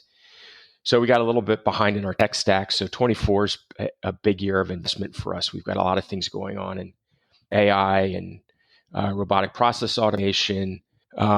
We've got a new industrial IoT solution for VMI that's in proof of concept right now. A new website with an e-commerce component that'll get launched this summer. So there's a ton of stuff going on.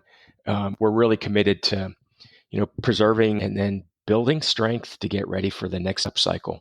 Well, that's a smart thing to do, is build all those improvements and be ready when things really take off. Yep. Good strategy. And also you have a partnership with Penn Engineering. Yeah. This has been one that we've had our eye on for quite a while. I mean, as a fastener first distributor, Penn is always in front of us. We see loads of opportunity for it in our customer base. If you know the company, it's a heck of a company with a long history. Yeah, it's famous. Yeah. Yep. So there's a lot of things in terms of focus and culture at Penn that align really well with Endries. So we're really pleased to officially be a Penn franchise distributor. Yeah, I've been, as long as I've been covering the industry, which is a long time, it's, they just seem to be very active and very forward in the news a lot. They've got a lot of neat new product. Their engineers are very clever. So yeah, this is more fastener geeks. Yep, more fastener geeks. God love us. Yeah, right. Good. Well, we hold everything together, right? That's correct. All right. Well, anything else to add, or we want to wrap it up? Yeah, I think that covers it. We actually covered a lot of ground. Well, it's good to have you on the program again, providing your insight and a lot of good ways of looking at things, and a lot of good stuff going on at Endries. So I want to thank you for joining us. Oh, I appreciate the opportunity. Thanks for having me. That was Endries International President and CEO Michael Knight. The FDI number for April 2024 was 51.6 versus 53 in March. Visit FDIsurvey.com to participate in the process and get a detailed PDF copy of Baird's monthly analysis. Now for today's top story. The National Fastener Distributors Association, also known as the NFDA, announced that Mark Strandquist was posthumously named NFDA's 2024 Fastener Professional of the Year. In his nomination of Mark, Doug Ruggles of Martin Supply stated, quote, "I don't know anyone who has had a broader impact on the industry driving professionalism, growth, and a commitment to giving back. He was beloved by his team and customers because of his ability to connect with them and truly care for their goodwill," end quote. Mark graduated from Southern Illinois University with a bachelor's degree in 1984.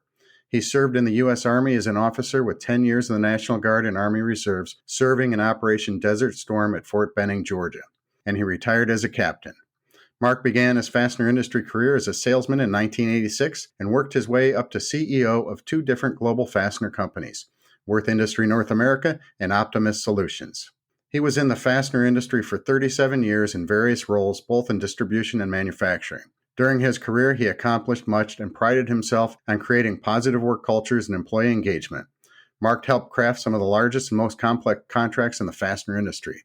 His work in mergers and acquisitions added many strategic and synergistic companies to his management portfolio. Mark served as president of the NFDA in 2016 and 17. The Mark Strandquist Memorial Scholarship Fund was created by the NFDA to honor Mark's passion for education and mentorship. Donation details can be found at www.nfda-fastener.org, and the full story can be found on page 3 of the May 20, 2024 Fastener News Report newsletter, available online at fastenertech.com. Next up, today's Fastener Newsmaker headlines. In corporate news, Martin Supply acquired Trinity Hardware headquarters. Mallard Manufacturing joined the McLean Fogg family of companies. Lawson Products completed the acquisition of S&S Automotive. Empyrean X and Vegas Fastener formed a partnership to co-produce titanium fasteners for the U.S. Army. Novaria Group acquired Anillo Industries. Audex Private Equity recapitalized FDH Aero. Whitecap acquired Bend Construction Supply, and Valley Forge and Bolt celebrated its Golden Jubilee anniversary. In personnel news, Würth Canada introduced Jana Papa as its new CEO. Century Fasteners promoted Christopher Hussey to General Manager, Southeast Sales, and it hired Michael Finelli as Corporate Sales Training Manager. Aeromed Group appointed Todd Seidler as Executive Director of Strategic Sourcing. Juergens hired Mike Barnes as General Manager of the Advanced Systems Group Division, also known as Juergens ASG. Nucor appointed Nicole B. Theophilus as Executive Vice President, Talent and Human Resources. Suncor Stainless announced Janelle Viega as East Regional Sales Manager. And Fasco welcomed Larry Manzo to its USA team, and Brandon Perlick officially assumed the role of ClickBond President. You can get details on all of these stories and more in Fastener Technology International Magazine and the Fastener News Report monthly newsletter, both available online at fastenertech.com. Now let's turn to the back page to talk about the human factor.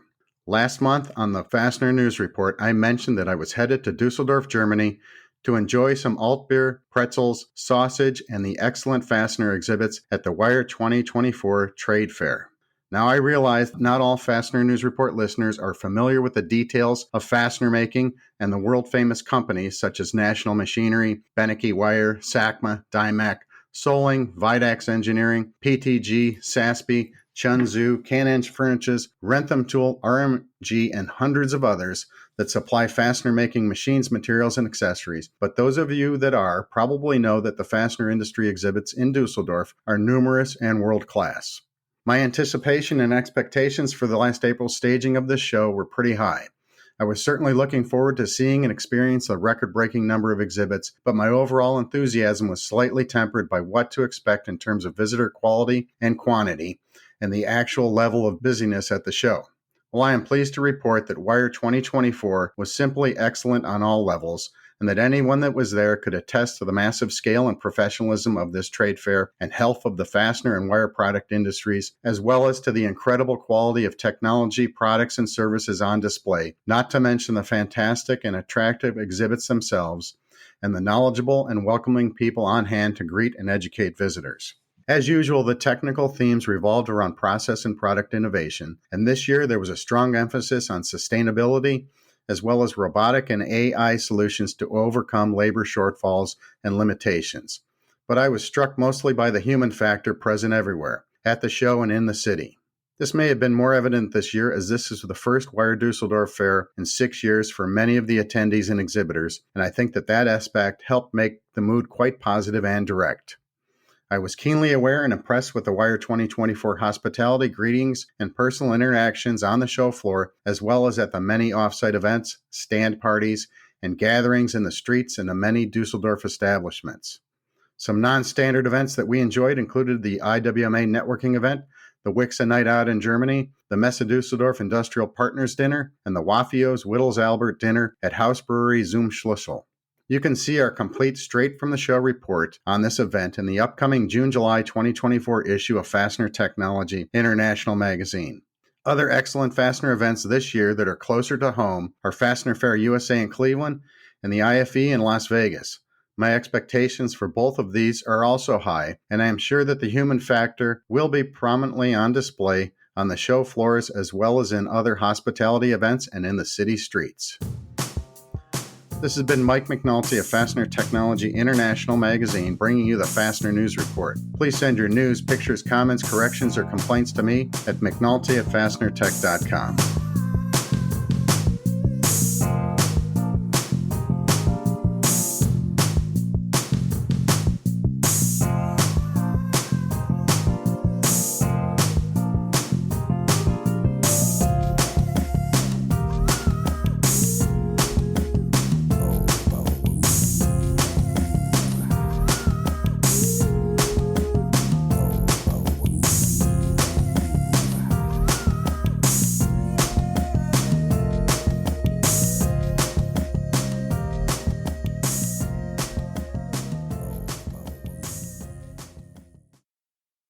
The U.S. Anchor brand has over 45 years of history, providing quality anchoring products sold through various distribution channels.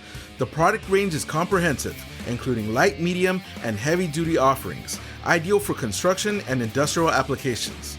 Our flagship Ultra Wedge Plus wedge anchor has obtained the prestigious ICC-ES approval for cracked concrete, as well as the Miami-Dade County approval. The state of Florida, city of LA, and state of California have all approved the Ultra Wedge Plus. Tested, tried, and true. We are Brighton Best International. Are you tired of empty promises from software vendors? Are you paying for support that you're not receiving? Is it time for another paid upgrade? There is a solution. InSequel delivers quality software designed for the fastener industry at an affordable price with industry-leading support. Quality software, affordable pricing, industry-leading support. Only InSequel can deliver all three. www.inxsql.com.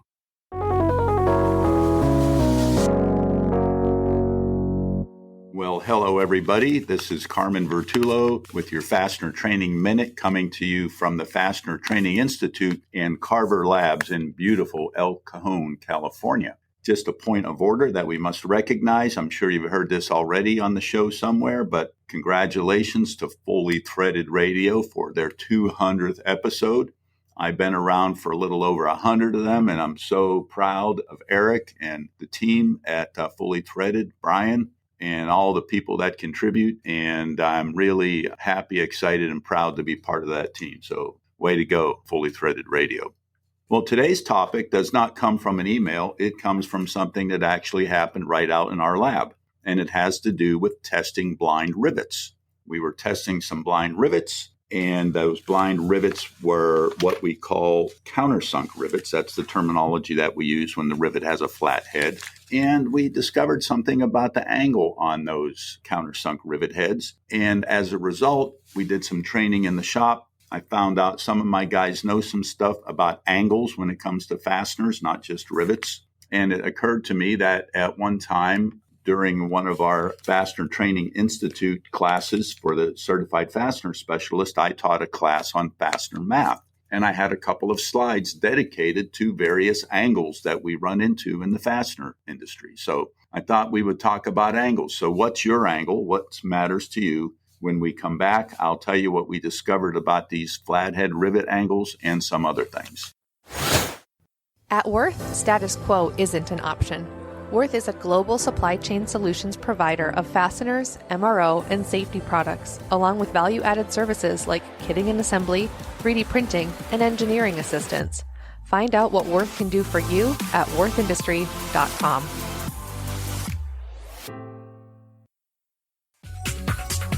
Quality products, quality service, quality customers. That's 3Q Inc., a fastener distributor unlike any you've worked with before. With its unique remote managed inventory stocking programs, wide array of secondary service offerings, and wholly owned cold forming capability, 3Q Inc. has been supporting fastener distributors since 2008. 3Q offers a wide range of 100% American-made fasteners, including ITW SEMS lock washers, as well as specialty and imported parts. Give 3Q a call today to discuss your needs and experience 3Q quality for yourself. 3Q Inc. www.3q-inc.com.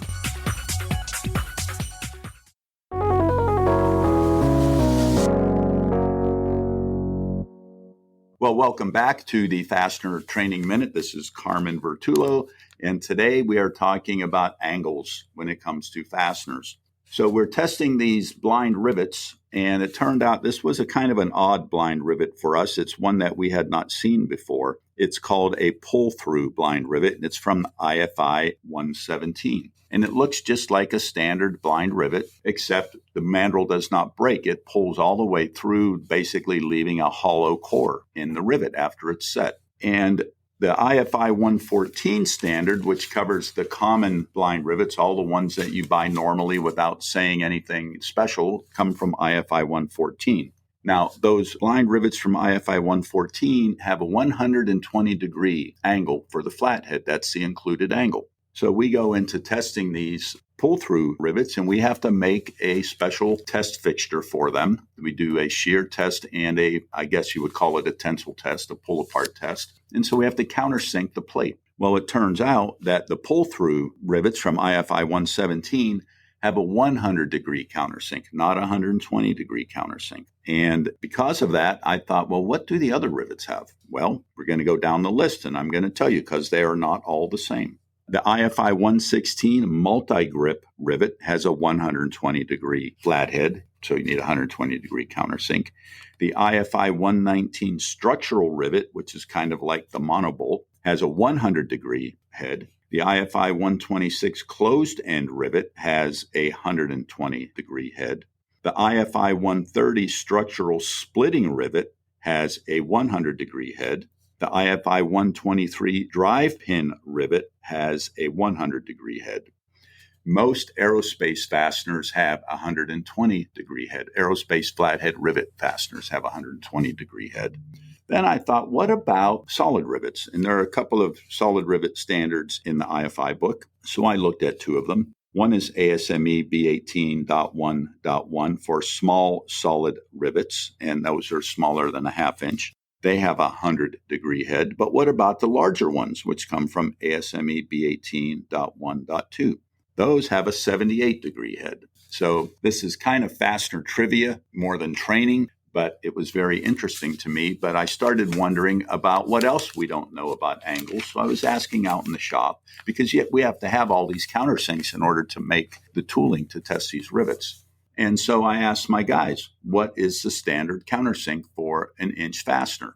And they all knew 82 degrees is the standard. By the way, when you inspect these flatheads dimensionally, you look at the half angle. So we're more concerned that half of the angle is 41 degrees than we are with the included angle being 82 degrees, because the head could be crooked. So that's why we checked that. And they knew about the 100-degree countersink that we can get with an inch fastener as well. So those are our two choices, 82 degrees and 100 degrees. 100 degree gives us a shorter head, so we can use it in thinner materials. But then I asked, what about metric? They didn't know, but I knew anyway. Most people that sell metric fasteners know that the flathead metric fasteners have a 90-degree angle. So for our basic threaded fasteners, we have 82 degrees and 100 degrees for inches and 90 degrees for metric screws. And then I started thinking about some other angles, like threads, for example. All of our threads in the inch world have a 60-degree included angle. This includes our space threads on our sheet metal screws and our standard machine screw threads that are on our screws and bolts. Turns out there are some other screws out there, large timber screws, for example, that may have a 45-degree included angle on them. And there are a couple of other weird angles out there that I'm not going to go into, such as the notch angle on a Sharpie impact specimen or the notch angle on a hydrogen embrittlement test bar. Anyway, what's your angle? You know a bunch of our angles now, and I thought it was very interesting to just chat about a few of the angles that we run into when we are testing and inspecting fasteners. Well, that's your Fastener Training Minute. This was Carmen Vertullo. Thanks for listening.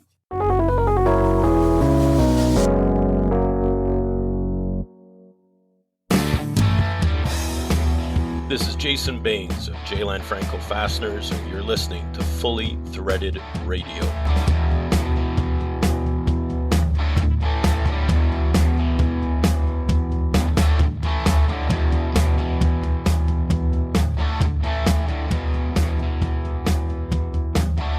When you think of the ultimate fastener industry insider, at least in the Cleveland area, the Midwest part of the fastener industry, you think of Don, the amazing Shan. Hey, brother. Hey, Eric, how are you? Hey, never better. Thanks for hopping on with us. It's been a little while, and good to hear your voice. Yeah, it hasn't changed. Still pounding the pavement out there. Like to hear a little bit about what you're up to, but I know you got tons to share with us, and always good to hear your perspective on things because you are the ultimate insider. How long you been in this industry? Remind everybody. I stopped counting at 30, so it's past 30 years. So yeah, it's a long time. You meet a lot of people along the way, and the guys that know me by different names scare me a little bit because it's kind of like you're walking down the street and somebody will mention a company, and I'll turn around and they wouldn't understand who it was unless they knew the history. So 30 years is a long time. Who are you with for your first big stint? Yeah, the company's called Service Bolt and Nut. And they were probably they were the largest distributor in the Cleveland area. And our big competitor was Ziegler Bolts, and Ziegler's still around back then. It was us and them. And out of the people that worked at Service Bolt and Nut, there are probably about, I'm going to say there are a good 10 people in either ownership in this industry or in high positions that have been in this racket as long as I have. So it's fun. I never went to college, but if I did, these guys were like my guys. And so if you're a Service Bolt and Nut guy, you will always lean back on them friendships, which are forever in my mind. It's great. But yeah, 30 years. So you bonded as an alum. And I get that completely. There's a feel like that, a vibe out there in the industry also with Fastenal people. You know, they're everywhere in the industry. Absolutely. And that there are a lot of guys that will stay in Fastenal for 5-6 years and still have them connections with the Fastenal people. They're all young kids. That's what we were way back when. When we all started, we were 18, 19, 20 years old. And, you know, to know them same people later, and they're still in this industry, it's incredible friendships that have developed within the industry. So we've seen everything that the way it was 30 years ago and the way it is now is completely different. Even the way we communicate obviously is completely different. But yeah, I miss the ability to have said I went to college and I had that experience, because I think it would have been a phenomenal experience. But that was my little college days. 4 years in a warehouse, making fun of life, and free as a bird as a Service Bolt and Nut warehouse guy. Those were the days, huh? Yeah, I'll go back in a heartbeat. Yeah. Well, Cleveland area certainly had its own vibe. Over the years, I've picked up a lot of those stories and had a feel to it. So who were some of the guys that were in your class? Now, did you meet Riddell back in those early days? Was he? Yeah. He came up with you? Yeah, he did. We had our group, and then they brought him in probably maybe 5 or 6 years after we were already solidified. But the guys at Hercules Fasteners, Mike Maglick, them guys, Ricky Finau, who works at Auto Bolt right now, them guys were the guys with the heart and the soul of that place. It's sad because there was we called it Mahogany Row, and it was a 2-story building, and all the management had their own separate offices, and sadly, most of them have passed away. There's only one left now. He's almost 80 years old. But we still stay in touch with all them guys, and I love them to death. But yeah, Riddell was in that mix. He was running the shop back then.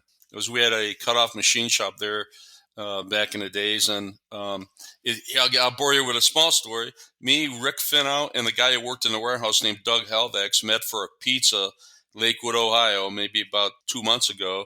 And they gave me photo albums, about 20 of them, of all the pictures. And this guy, there was one single guy that took photographs of all of us when we were all little kids, 20-year-old kids. And to look back at them now is just incredible. So should post them somewhere. Oh, totally. Well, we're in a social media world now, Don. So yeah, well, most of the people that graduated from that class are not. Well, it's still a blacksmith industry, no matter how much we progress, that's for sure. So that must have been an interesting comparison between then and now, because quite a contrast in that photo or those photos, Don, I'm imagining when you guys were out, because there's Finau, and I'm sure you've noticed he's grown his locks quite long lately. And on the other hand, there's you, and you kind of went the Telly Savalas route. And Yeah, exactly. now in the 70s there, you guys had some pretty funny 70s hair, right? Some like Peter Frampton stuff going. Oh, yeah, all of it. And Yeah. that's what makes them pictures just priceless. And there were a lot of people that travel. I was 15 years there, as everybody else was. And there were a lot of people that came in, worked for a year or two, and went on for whatever reasons. And there's a lot of memories of looking at, do you remember that guy? Do you remember that guy? And it was just fun as hell. And the laughs are nonstop. You just never get over them. I personally enjoy talking to older gentlemen with regards to their histories and the history of the world, even way back when. And I'm talking about guys now that are, 80s and 90s. They just love to talk, because they don't get to talk to many people all the time anymore. They just get pushed in a corner, and that for me is kind of sad. I mean, I love talking to them guys; they're beautiful. We did a thing one time back in my days, in the solution days, where I was bringing somebody in to talk to the whole group with experiences on how to get better and what you can do to get better and things of that nature by guys that have already been down the road. And I leaned on a couple of the gentlemen that used to work at Service Bolt & Nut that were my mentors, that are since either passed away or 70, 80 years old. And they came in and had a nice little speech to the troops. And I don't know how many people grasp onto it or learn anything from it. But if you get one or two guys that might be interested to see that you can actually make a living in this industry, you can make a good living in this industry. And it's more than just bolts and nuts. So you tell somebody right now that you worked what do you do for a living? And, I sell bolts and nuts. They think immediately, hardware store.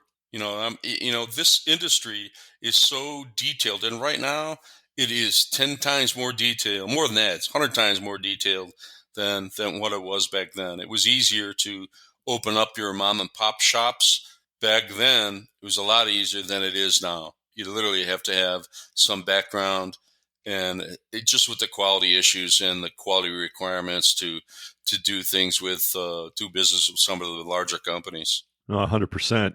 And what you were saying, it rings to our previous episode, which was entitled "A Great Industry to Be In." And that stemmed out of something Lawrence Klaus said during Fastener Training Week. He gave kind of the same message to the group there. And there is definitely a lot of room for good people and hardworking people to make a living. So, yeah, it's a good theme. Another thing you were saying that rings back to something we heard recently was your idea of bringing some of the old school guys in to talk to the younger people and give them a flavor for what's possible. Tim Action Jackson was speaking about that very thing. He's trying to do that out on the West Coast. And I think you're right, Don. If you do that, everybody will not grasp it, but there will be a handful that do absorb it. So I think it's definitely a worthwhile thing to do. You need to have an audience that wants to be involved in the industry. And it's tough in this industry, as it is in every other one, in my mind. You have to pay your dues. You have to be educated. And I'll give you a good example. You could take the education of the fastener industry, the fastener training industry, and get a 10-year head start from when I went through. Yeah, I learned by mistake. And if I would have had that institute to learn that training, it would have cut 10 years out of my learning curve to figure out this industry. But even in learning all the things that they learn in that institute, they still need to have the experience of making mistakes and running into issues all the time, whether it be delivery or manufacturing that you know how to get around. I'll give you an example. Ricky Finau is my friend, lifelong friend from Service Bolt. He's been in the bolt and nut business, but he gravitated a little bit to the domestic manufacturing side. So, he cut his teeth at Lake Erie Cap Screw. And he would have stayed there his entire career if they had not moved or done what they've done. They sold out, but he would have still been at Lake Erie. But spent another stint at Kerr Lakeside. Now he's at Auto Bolt. He likes the manufacturing angle on the manufacturing side of this industry. So he is a lot more detailed in how the making of a part is done, that so much so that if I ever hit a snag on a question or anything, I feel like I got a right-hand man in Finno where I can call him and he can give me the inside scoops on what I may do or may not be able to do to cut a corner to make a delivery 2 weeks into 1 week. And you mean improve efficiencies, right, Don? Not cut corner. Yeah, right. Yeah, exactly. Yeah, I would never cut corners. So, yeah, if the young kids today need to understand that, and then they need to fight through the pay scale of where they're at. You don't make any money out of the gate in this industry. It's not like you're getting a expense account and a company car right out of the gate. And I think some of the young kids, with the way the world is today, they want instant success. And if they can just fight through 10 years of not so much struggle, but learning and moving up in a nice sized company, they'll find themselves in a very, very good situation, and they'll still be 35 years old and have a good 30 years of fun in this industry if they can just last out the beginning. A lot of guys will bail because you're not going to get paid a ton of money right out of the gate. You got to strive to get to that Kevin Quinn level expense account, right? Well, that's another level. That you have to have a couple degrees of expense accounts to get in the Kevin Quinn world. He's legendary. I loved him. I had some. Everybody had fun times with Kevin. So, what story did you hear about the size of his expense account? Well, I didn't, but I contributed to. Put it that way. I don't know if it was the couple Bloody Marys before golf or at the turn. He always had a well-stocked golf bag, that's for sure. Yeah, he did. Actually, speaking about contributing, I recall the first time that I hung out with you. Do you know when that was? I think it was in Chicago. Was it not? No, it was in Columbus. Oh, okay. It was like the third to the final Columbus show. Okay. And I didn't know anybody. I went down there by myself. Somehow I got invited to a dinner after the first night of the show, and we were all at the steakhouse. We had a private room, and you were there with Jackie. I know exactly where it was because Rich Cavoto was there. Cavoto was at the head of the table. That's right. Yes, Rob right. Lucas was there. Yeah, exactly right. Traveling salesman, or who would become the traveling salesman, was there. Yes. Rob's partner, Larry, at the time. Yep. Business partner, that is. And it was a long table of people. But what I remember the most was, the bottles of wine were flowing. And this was not a cheap steakhouse either. And I remember there was an enormous seafood tower at either end of the table. Right.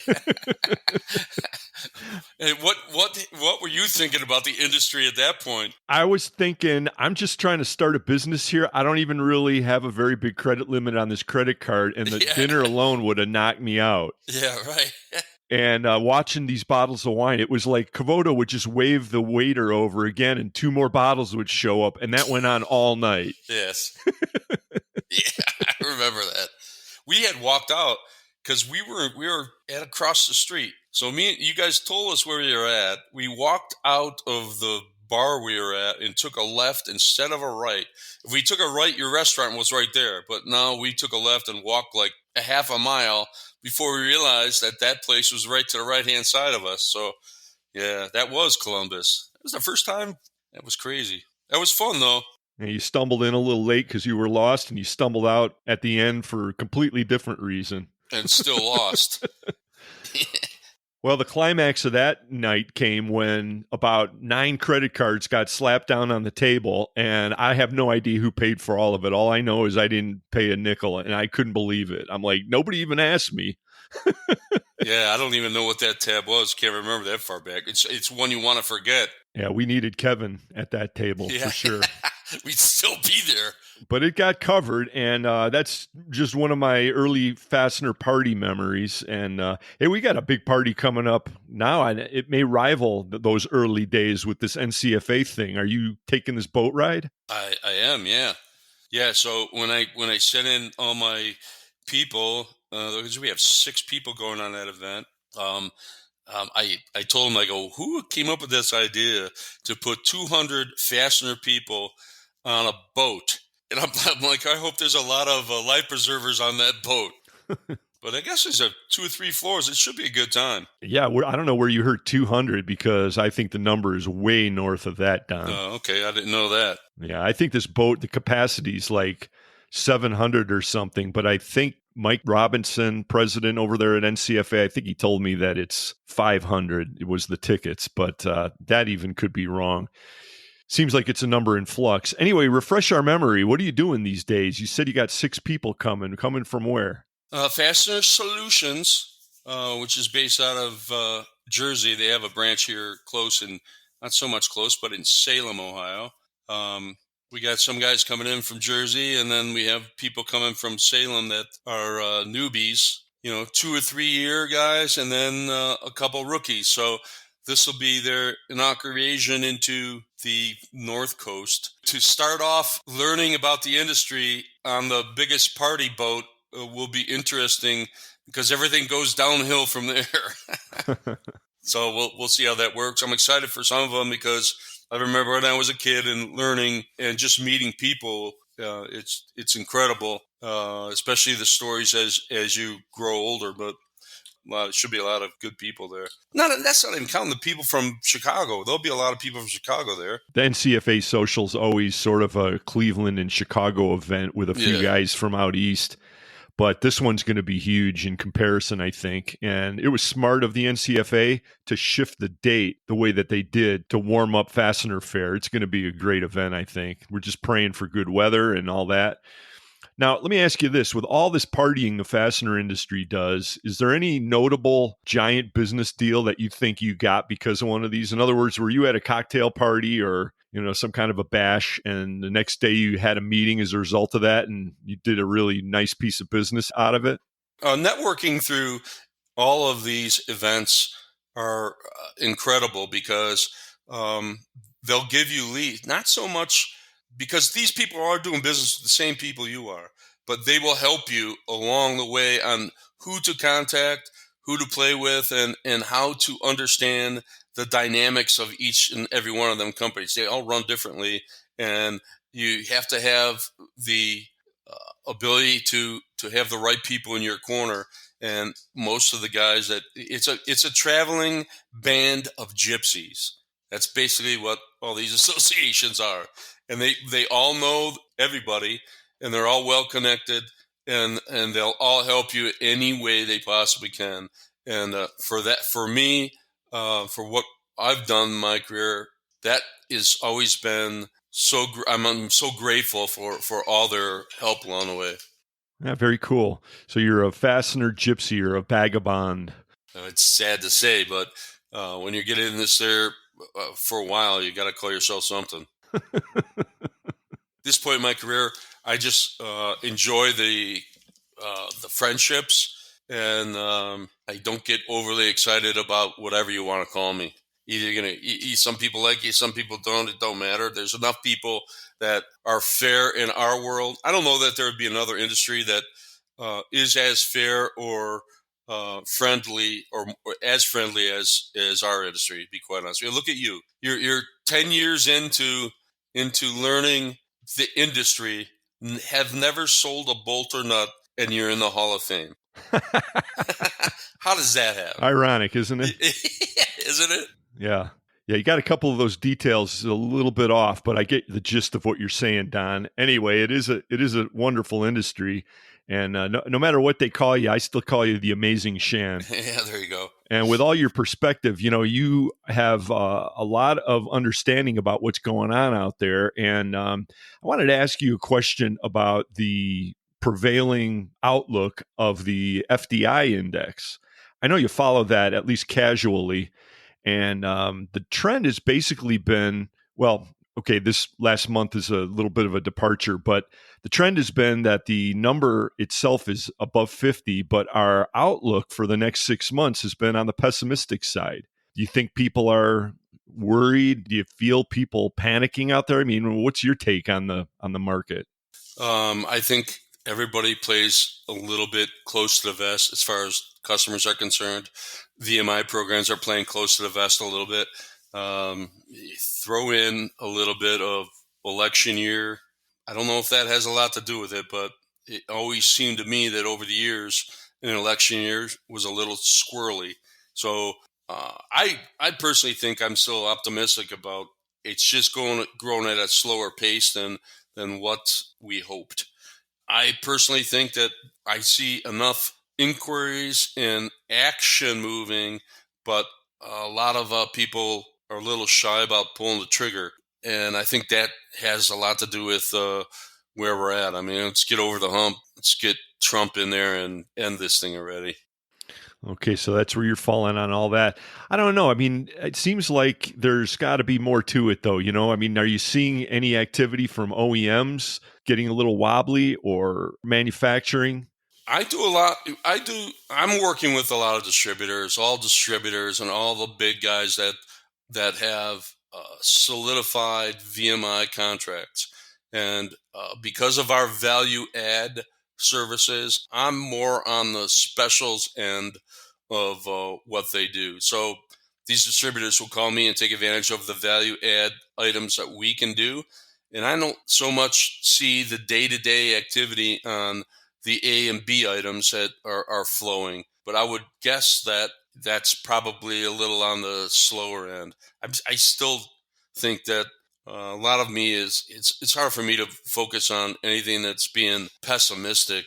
I no matter what the conditions are, I'm one of them guys that's always figuring out that there's got to be a way to grab a hold and kick something forward. But sometimes a little bit more difficult. I don't really see a lot of the. It's hard for me to comment on some of them big manufacturing plants on the A and B items only because I don't see them too much.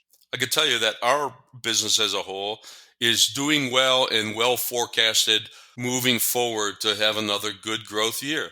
So it's set up right now. I think we're going to get a lull here in the next 2 or 3 months because of the summer months, but hopefully it finishes with a flurry. It might kind of flatten out until this election. Always coming back to this election. I tell you, these FDI comments, it's rife with them, and I don't know what to say. The analysts tell us that there's no correlation really between the business cycle, but yet everybody talks about it. So, well, that's the word on the street, and I guess we just have to go with it. Yeah, who are you going to believe, the street or the analyst? Guess it depends on if you're heavily invested in publicly traded stocks, you know? Yeah, there you go. So what else is going, Don? What do you have your eye on these days? Where's the next piece of business that you're going to conquer? Yeah, conquering. Been doing that for years. What we're doing right now is consolidating a little bit to a larger facility in the PA area, Newcastle, PA, which will allow us to open up our value add and our manufacturing capacity will increase. We are putting our packaging equipment in our packaging area will be able to be in the same building, so tons of capacity there also. So adding a couple pieces of machinery, some Landis threaders. Landis threaders are impossible to find anymore, but they're good for what we do.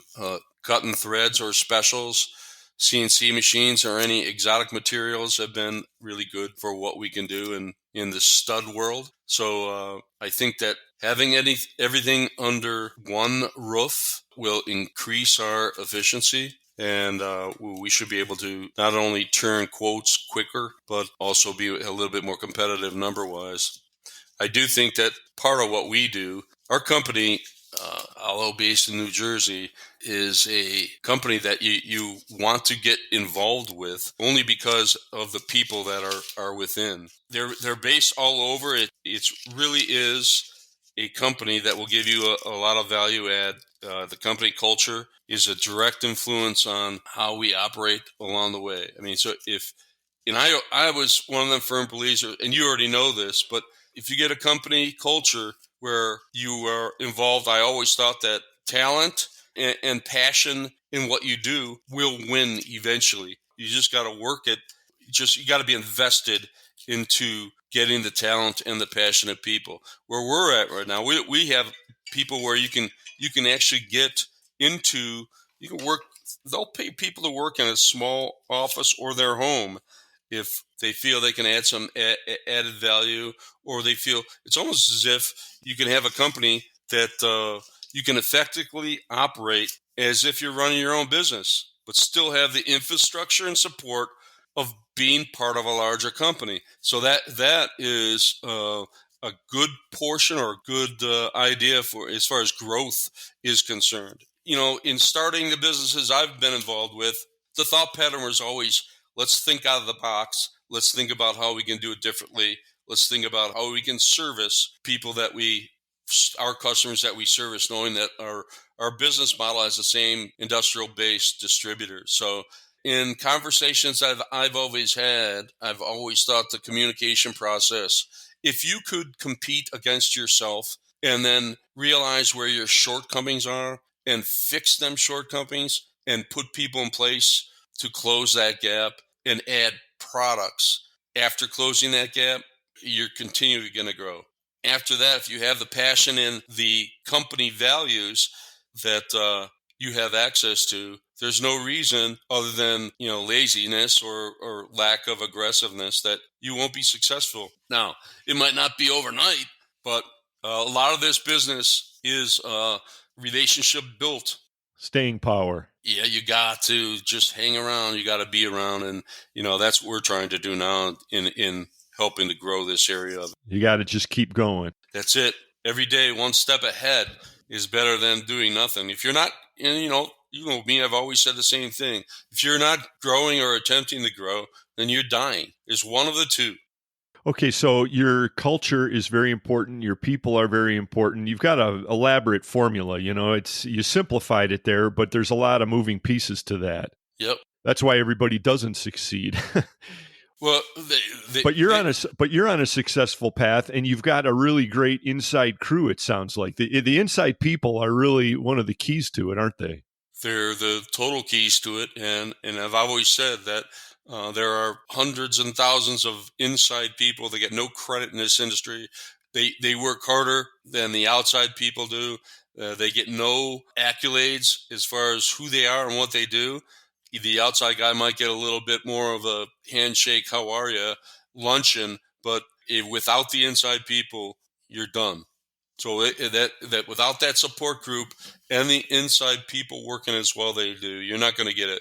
You're just not going to get forward, and that's the sad part about it. I had mentioned that I think there should be a wing in the Hall of Fame. A wing. You already created the wing for what would it be? So you got the reps in the Hall of Fame. The conventional threaderati, the bloviators of the industry. Well, I think we should call it exactly that. Not speaking for everybody, of course. Yeah, right.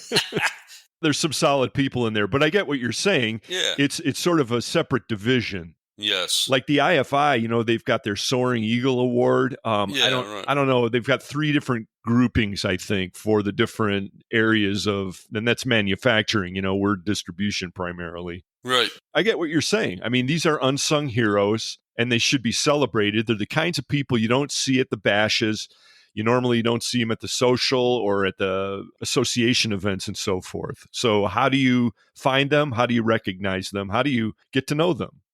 And that's the tough part in my mind. I do most of our business with them inside people.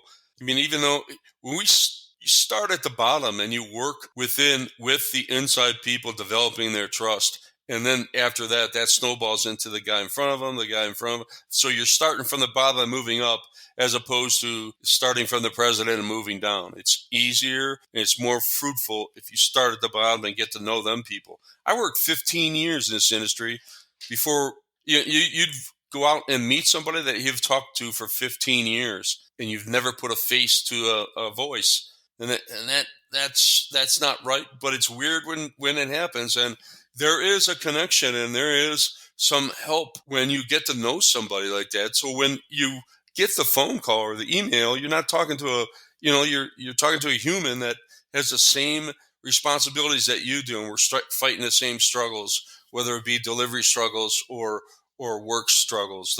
It's knowing them inside people and getting to know them all the time. It's hard. It's not easy. It's not an easy thing just to pick up. Might be a little bit easier for a guy from the Brighton Best of the world because they have a name and they're already selling a base product. I'm not selling a base product. I'm selling a relationship, and selling a relationship takes a lot more time and trying to let them understand the value add you bring to their organization, that when they think of something, they're going to call you. And it's not an easy function. You just have to keep on plugging away. That's when it comes back to the take one step at a time, move one step forward every day, and you'll get a little bit better. And, you need to do that. The inside, a lot of it, where I grew up, the inside guys turned into outside guys. The outside guys may turn into, a national sales manager, or, the inside guys might rotate into an operational or general manager type of thing. So a lot of people are not outside people that like to be on the road, and others just like the inside and the security of going to the same place and working it through. I kind of like both of them, to tell you the truth. But the inside guys definitely don't get any recognition in this industry, and they haven't for years. There was a nice fellow gentleman, George Tice was his name, and he worked at Ernest Machine for 30 years. He went to a doctor one day, had a heart attack, and fell over in the waiting room. Oh, geez. Yeah, and 30 years invested in the industry. People knew him when they called him. He could recognize voices. He knew product, but he was an unsung hero his whole life. He's never going to open up a company. He's never going to have a lot of accolades, but in my mind, he probably should.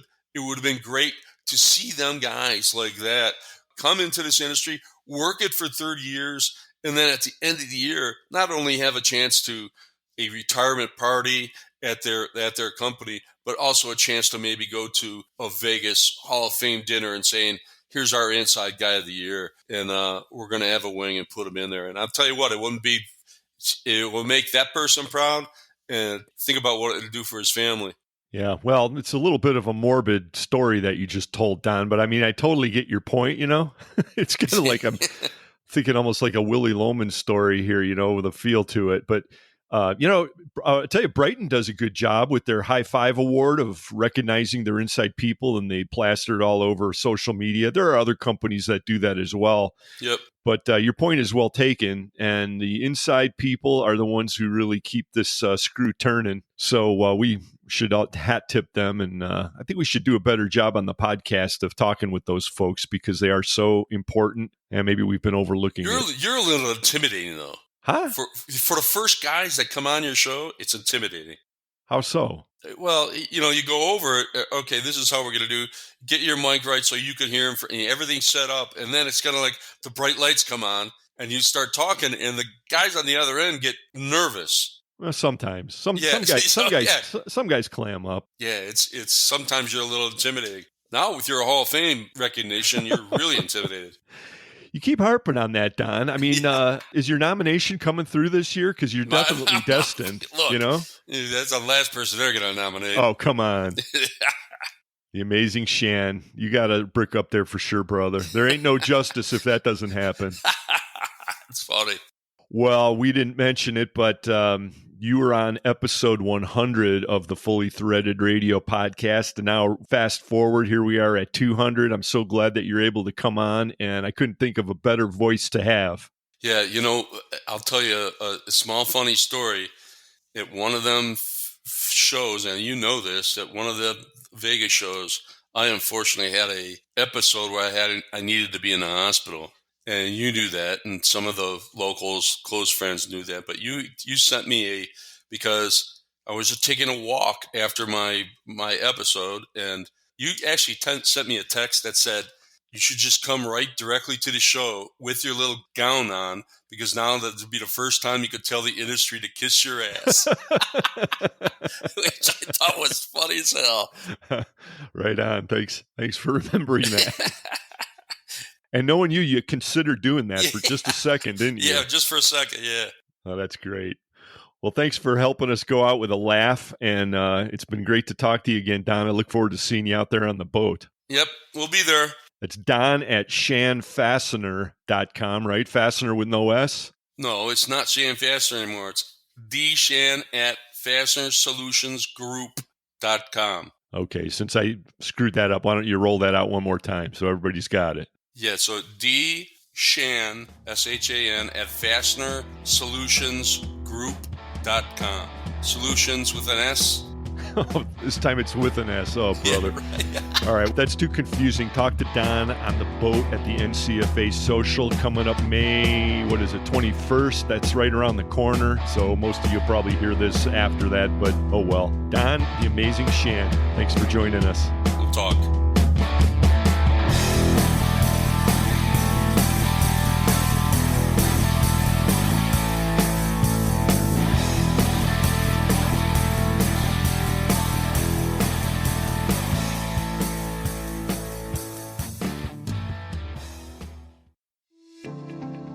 Goebel Fasteners is excited to announce our brand new 18-volt lithium-ion cordless battery tools. They are proven, reliable tools ideal for demanding assembly, maintenance, general metalworking and trucking industry applications. Goebel Fasteners, the leading rivet source. Since 1905, Buckeye Fasteners and the Ohio Nut and Bolt Company have been supplying the world with high-quality fasteners.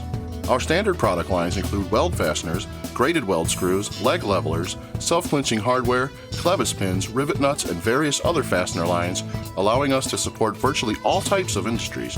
BuckeyeFasteners.com. Buckeye Fasteners, more than just weld. With Star Stainless, our personalized service and nationwide network of distribution centers allows you to order rivets, hose clamps, and fasteners from one source. Star continues to be your one-stop shop to consolidate vendors, reduce transactions, and save on shipping costs. Choose Star Stainless for a comprehensive inventory that meets all your hardware needs. Star Stainless Screw Company is a division of Linfast Solutions Group. Hey, boys and girls, it's Craig Pedlin with Eurolink Fastener Supply Service, and you are listening to Fully Threaded Radio.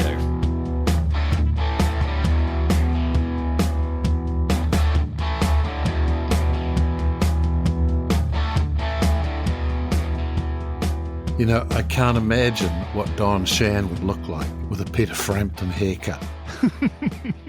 I know. Yes. When you look at him today, it's a far cry. And Telly Savalas was actually the first name I could come up with, but I think I might have been able to come up with something better for the younger folks in the audience. What do you think? Well, I think that most of the younger folks would have no idea who Peter Frampton was or Telly Savalas, okay? It's probably true.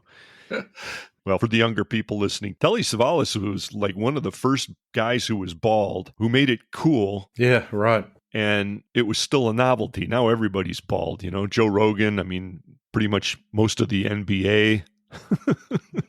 So it's just a thing now. It wasn't a thing back in the late 60s, I guess, Telly Savalas. Anyway, Don the Amazing Shan looks good any way you slice it to me. And he's got a lot of fastener knowledge and a big heart. Yeah. Like to thank him for appearing with us on episode 200 of the podcast. He was a very early supporter of this podcast. Yes, he was. We really appreciate that. Thanks also to Rosa Hearn of Brighton Best International and Matt Boyd of Parker Fasteners. Looking forward to hearing great things about that partnership, guys. We are. Keep us in the loop. Fastener Technology International editor Mike McNulty welcomed Endries CEO Michael Knight. What an economics conversation, guys. Thanks for sharing that. And Michael, glad you were here for a little bit of a rebound. I know you're ever the optimist. Yeah. AJ Strandquist with Würth Additive was with us, and Carmen Vertullo of Carver Labs and the Fastener Training Institute had the Fastener Training Minute. Well done as always. Yep. The title sponsors of Fully Threaded Radio are Star Stainless, right off the shelf. It's Star. Goebel Fasteners, quality the first time. Go Goebel. And Brighton Best International. Tested, tried, true. Brighton Best. Fully Threaded Radio is also sponsored by Buckeye Fasteners, BTM Manufacturing, Eurolink, Fastener Supply Service, Fastener Technology International, InSequel Software, the International Fastener Expo, J-Land Franco, Solution Industries, 3Q Inc., Volt Industrial Plastics, and Würth Industry North America. On this milestone episode, Bri, I'll also add that we've had a variety of partners and sponsors over the years that have helped us along. We appreciate all their support too. You know, in the fastener media game, you got to play your hands when you get them, and we appreciate being part of your game, everybody. Right. Get with us whenever you can. The email address is ftr@fullythreaded.com if you've got an idea for us or if you're looking to join on as a partner.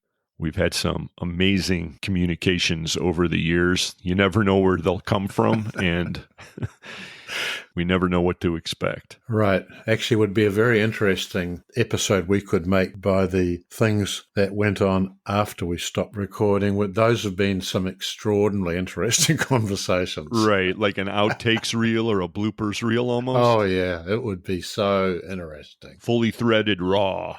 Yeah, all the things people are really terrified to say on the radio, okay? That's what they're thinking. Right. You know, we've gone back and forth on that over the years, and we've just kept it straight. And, of course, we've always preserved people's confidence. You know, we don't want to make anybody not sound professional, you know, unless, of course, it's been tongue-in-cheek or they've given us permission. But right. You got to be really careful, this podcast being what it is, you know, in that way. Yes, and we haven't always been entirely amazingly careful, as Eric and I know very, very well in our rather outspoken stage when it was important that the whole Buy America thing was advertised widely. And the net result of that was that within a period of like about 1 week, the whole listener ship in China completely stopped dead, was cut off. Oh, right. That was a few years back. Yeah, right. But it was very noticeable. Well, people cautioned us because a lot of our business partners are importers, and that's just the way it is in the fastener industry. I think they respect that. We've always tried to play it straight and bring reality to the audience, and we're all playing in this world, which deep down, there's an objective truth that we're all striving for. So while we're out there doing our best to promote everybody's business interests, you know, that includes the distributors who are the guys really turning the wheel out there. That's true. That's true. But I don't want to be speaking Chinese anytime soon. Right. Well, don't worry. Sometimes we really get our points crossed, Bri, but, you know, yours is well taken at this moment. I'll tell you the interesting thing over all the years of walking a fine line, and we crossed a few times just on politically incorrect topics. The only time I recall really getting some sort of threatening to cancel us type email was a environmental alarmist, I guess I'll call him politely, who was upset about some comment or other that one of us made about CO2 in the environment. They didn't like that. I forgot exactly what we said, but this is going back a few years, and they were quite cross with us, shall we say. Nice wording. You got to hand it to the fastener industry, though, because in a lot of other venues, you know, this would just degrade into really crappy behavior, but nobody in this industry behaves that way, and it's a testament to everybody. That's true. So rolling back to episode 1, we'll just mention it briefly here, the details of it, since it is episode 200 and we're winding this one down. It was published on March 18th, 2010. Again, we're in our 15th year. This is the second episode of our 15th year. So that's a long time back. And the episode was a little over an hour long. The first guest was Mike McGuire, at that time of American Fastener Journal. Yeah, and the promoter with Mr. Bannister of the International Fastener Expo. It wasn't called that then. Right. Those guys started NIFS. Yeah. As we called it when we started in this game, National Industrial Fastener Show. And pretty sure he's still out there lurking in the dark recesses of the fastener industry. I haven't talked to Mike in a couple of years, but he did reach out and congratulate us last summer. Also appearing on episode 1 was Andy Pells. He's another guy we haven't talked to in quite a while, Bri. Oh, he is, actually, yeah. He gave us a lot of good ideas in the early days, and he's the guy actually who brought 3D printing to my attention. Mm-hmm. Yep. We were talking in the early episodes in general of the podcast about iPhones and smartphones, and that's when all that was blossoming, and he was right on board with all that too. Topping it all off, we had Rob Lucas and Larry Thomas, who were partners in Fidelis Fasteners at the time, and they called in from Shanghai. Yeah, it would have been pretty wild for us in our first episode, actually. Well, we had very ambitious expectations even then, Bri. Despite everyone telling us no one would ever listen to a podcast. A few did say that. Oh, yes, they did. No sponsorship, of course, for those first early episodes. We didn't even attempt it because we knew we'd have to establish some level of credibility, which is somewhat laughable, but nevertheless, we seem to have achieved it. And I tell you, overall, in terms of the technical quality of the thing, I have a hard time listening to it. The sound is just not good. I know, but you are your own worst critic in terms of sound quality, okay? Well, yeah. That makes it hard to strive for, given the uncertainties of, you couldn't even rely on the internet to work properly 15 years ago for an hour at a time. Well, yeah, we had a lot of dropouts, but I could have done a lot better with that sound quality. Anyway, I learned on the job, and maybe episode 100 or so, it started to sound somewhat okay. So that's my take on it. Okay. And hopefully it's good enough to keep you around, folks, for episode 201, which will come out after a special report that we intend to publish shortly after Fastener Fair, which we're packing up for right now. And I'll see you in person very soon, Bri. Yes, you will. Extremely soon, actually. I'm just getting all of my stuff ready. Brian's got a giant box of pens, and make sure that when he's looking the other way, if you come by our booth, you steal one or two. You know how he is with giving those things away. You're right. They hide behind the screen, okay? These are much more valuable a giveaway than our fridge magnets, so I have to guard them very carefully. I think I'm going to bring one of those legendary refrigerator magnets with me, Bri, just to have some fun with it. If anybody asks, I'll have one in my pocket. Okay. And with that, we're going to put this episode of Fully Threaded Radio in the can. For Brian Musker, this is Eric Dudas. Get out there, sell some screws, and we'll talk to you next time. And thanks for listening for 15 years, actually.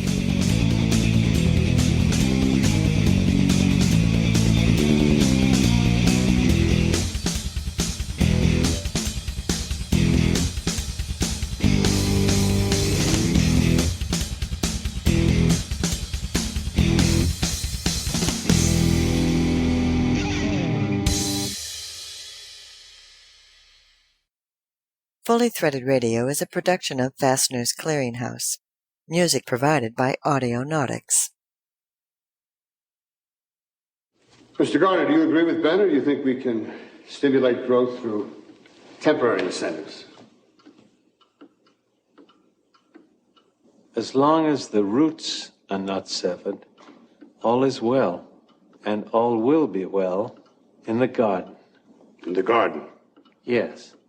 In a garden, growth has its season. First comes spring and summer, but then we have fall and winter, and then we get spring and summer again. Spring and summer? Yes. I think what our insightful young friend is saying is that we welcome the inevitable seasons of nature, but we're upset by the seasons of our economy. Yes. There will be growth in the spring. Well, Mr. Garner, I must admit that is one of the most refreshing and optimistic statements I've heard in a very, very long time.